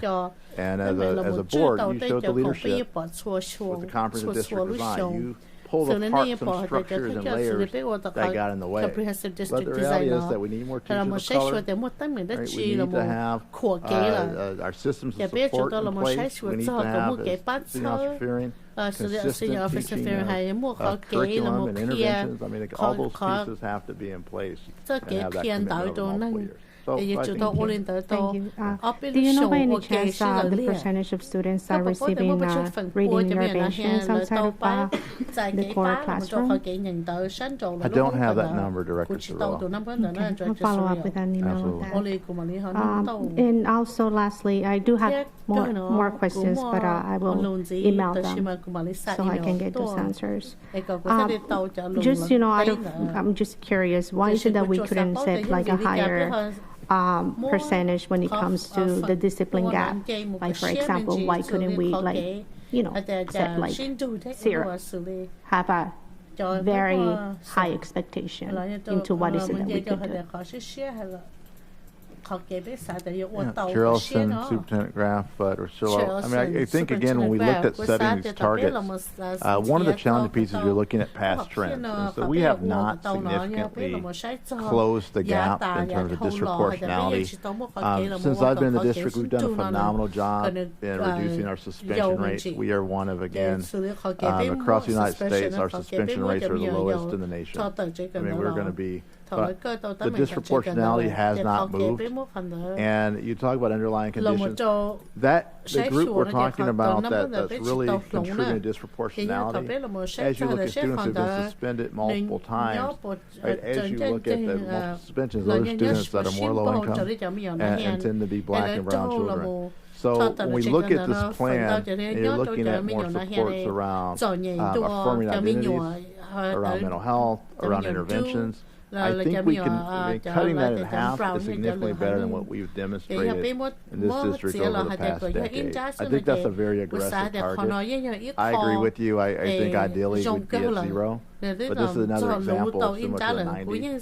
We've got it, if we can cut it in half, by the time we get to 26, 27, we'll have a system in place that'll be able to allow us to get to 0. So I think reducing it by 50% is pretty remarkable. Not good enough for where we want to go ethically and morally, but it's a remarkable target relative to the work that we've done at this point.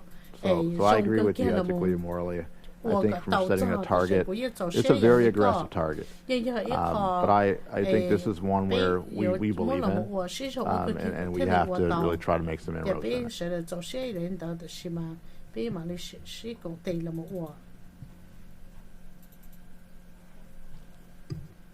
Thank you. I see you, Director Inns, Director Arneson. Anybody who hasn't spoken, I think that's just you, Director Jordan. Are you okay with what you're saying? Yes. Are you okay with what you're saying with staff is presented? Okay. Just real quickly, looking at the time, Director Inns, what is it? One simple question for Go for it. Oh, sorry. Chief Moore, I'm just wondering what percentage of students in the district right now have been in the district, have never been somewhere else. They've only been at MPS. Do we have that data? Yeah. Director Enns, I hesitate to give that number off the top of my head. I have a number, but I want to check and give you that number. I mean, I do know we did a study 4 years ago and found that with our African American student population, at the end of 5 years, we think 50%. So we have significant mobility. A lot of that is that we have interrupted schooling because of the number of charters that we have in our district. You see a lot of movement, in particular students that go in and out of charters year from one year one and come back to Minneapolis. And again, I should, before we lose about a half a grade level, every time students change from Minneapolis to a charter and they come back. But that is one. Would you say probably it's below 90%? Oh, absolutely below 90%. Absolutely. Thank you. Director Arneson. Director Arneson. Thank you all here for tonight. I just want to say what I like. So what I like about this is that that we've linked the goals to the strategies and the conditions, and that it's so explicit. I think that these things aren't new, particularly if anyone's hung around our schools and policy before. None of these things are new or surprising, but I think it's really helpful that we took the time and effort to connect them very explicitly to our goals and our metrics. And I like that this is rather than naming a metric or a target for each year, I like that we are going with the total for 5 years, giving us the flexibility to evaluate and monitor and change. And what I particularly, especially like, I think this provides the opportunity to elevate all of these topics to be the center of conversation in our district for the next 5 years, and in particular for our board, that we have the opportunity here to lead that discussion. I think there's what I'm hearing, kind of the theme I'm hearing, is there's an opportunity for the board to structure, to continue to structure our meetings around these goals and around these metrics so that we can kind of monitor and adjust and adapt. And I've heard this brought up already, and for the sake of time, I don't necessarily need an answer to this, but we note that a few of these conditions are really outside of our control and or completely dependent on other people, and also completely unknown, right? Like funding. None of us can say we know exactly what's going to happen in 4 years at the state, right? Like there's things that are just outside of our control. And I think this has been implied, that there's opportunities to pivot or to compensate for these factors, right? And that will be the ongoing discussion, is not if we can pivot and not if we adjust our goals, but how we pivot and how we compensate in order to stay on track for the things we want to achieve for our students. That's my takeaway for tonight. And I am supportive of the targets. Thank you, Director Arneson. So, Staff Superintendent, you have what you need, and going forward, we've heard from the board members, so. Okay. I'll just say thank you for feedback, the conversation, and certainly anticipate if you have more questions, we'll do our best to respond to those. We appreciate the discussion here tonight. Thank you, Senior Officer Moore, and staff for that conversation. Next, I'm going to draw your attention to the document that was posted with our materials that Ryan is going to project now. It's our vision, mission, values, and commitment. Following up on our discussion on the district's vision statement from last month, I believe this language and approach here addresses the concerns raised by directors.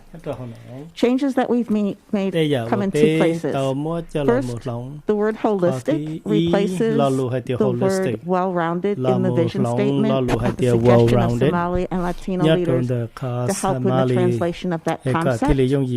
And then second, as a way to name our clear consensus that we must have an intentional focus to improve the disparate outcomes for our Black students, Indigenous students, and all students of color, while also aiming to serve every student. I'm suggesting that we think beyond the traditional mission and vision and add a commitment statement in which we call out our specific focus on those students who failed. I believe these changes will get us to where we want to be. And I welcome any feedback on this or any suggested change you might have in the form of an amendment. Looking at the time, if you want to see any changes, mission, vision, commitments, we approve the values. Plan on bringing an amendment forward when we vote on this at a future meeting. I do want to note that I did receive feedback from one director who's not here, and so I want to thank her for putting that in, and so you too can submit an amendment, as I told you in the email, at a later meeting. Next, I'm going to turn it over to Superintendent Graff to share an update on the Student Board Representative Program. Superintendent Graff. Thank you, Chair Ellison. Student Representative Gabriel Masco is our 7th student we've had in this position as a student representative. She certainly had a unique experience with her, spending at least half of the year in virtual meetings, fully virtual meetings. And I will just say to you, Student Representative Gabriel Masco, you've done an outstanding job here at the meetings, serving in several significant committees, and certainly know that the outcomes that we have from those committees were improved by your participation, so I want to publicly acknowledge that and thank you. But perhaps one of the most lasting contributions that she's made from her time here with us will be her feedback that led us to this update model, a recommendation to adding a second student to our student representative program. And I know that in processing with Student Representative Gabriel Meskel and evaluating the program, we believe this approach is really going to expand student voice and representation, as well as it will adjust the workload to be much more manageable at the level that it requires, as well as addressing the isolation that comes from being the only student representative on this dais here. So after we have an extended application process we're creating with this new model in place. We'll have 2 students who will be selected through our process that is led by the citywide student leadership board. And they will plan to have them join the board in February of 2022.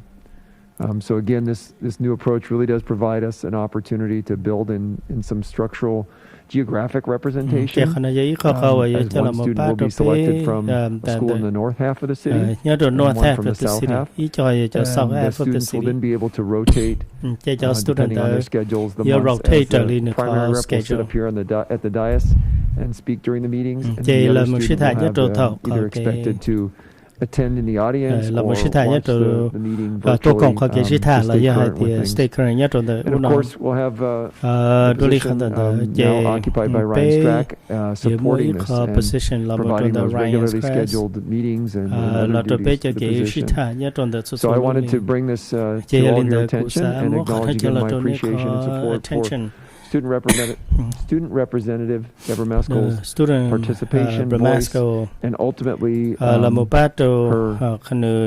thoughtful consideration for how we can improve and lift up this position in Minneapolis Public Schools. And so with that, we will have our application opening up this week, and we will be sure to share it with board members so we can help promote that in our district. So thank you again for all of your leadership. And thank you, Chair Ellison. Superintendent. And especially thanks to you, Representative Gabriel Meskel, for that great idea. As Superintendent said, we were in virtual meetings the first half of the year. And so now that you're leaving, I feel like we haven't been together long enough, and it seems too soon to see you going. But thank you so much for all the work that you've done this year. Really appreciate it. I look forward to seeing you next month. For our final item, I'm going to ask Brian to project what directors shared for their initial interest. I only want to take like 5 minutes on this, folks. Over break, please note the places where we need someone to fill in and those where we have too much interest. As always, we will vote on these assignments at our annual organizational meeting in January. So.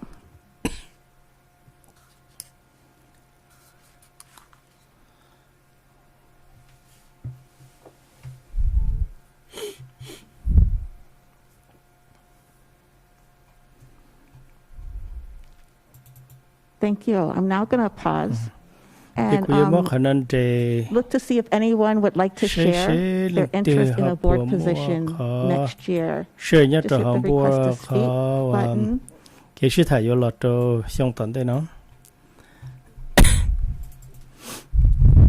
I will go ahead, Director Surya. Director Caprini. Caprini. I wanted to make sure I'm clear on what you said. I didn't. Okay.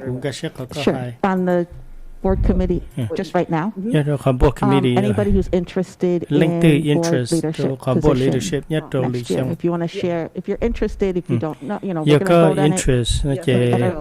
I'm interested in continuing as finance chair. Finance chair should I go on with the rest, or just okay, finance chair. I'm good. Okay. Thank you. I am interested in continuing as chair of the board. Interest to là một chair luôn trong cái sự thả nó cái của những này có support được luôn đi tận đây. Director Arneson có này. I'm interested in remaining vice chair. Của interest nhỏ vice chair lịch học. Thank you. Okay. Anyone else going once? ý một đó. If you are interested in this, we do have our clerk position. No one has indicated interest in our clerk position. We will have time to say whether you're interested in that or any other position on the board and our January organizational meeting. Thank you. That's it. That's all I got for tonight. We'll vote on at the January 11th meeting. The meeting is adjourned unless anyone has any. Okay. Our meeting is adjourned for this evening. See you next year. Thank you. Happy holidays.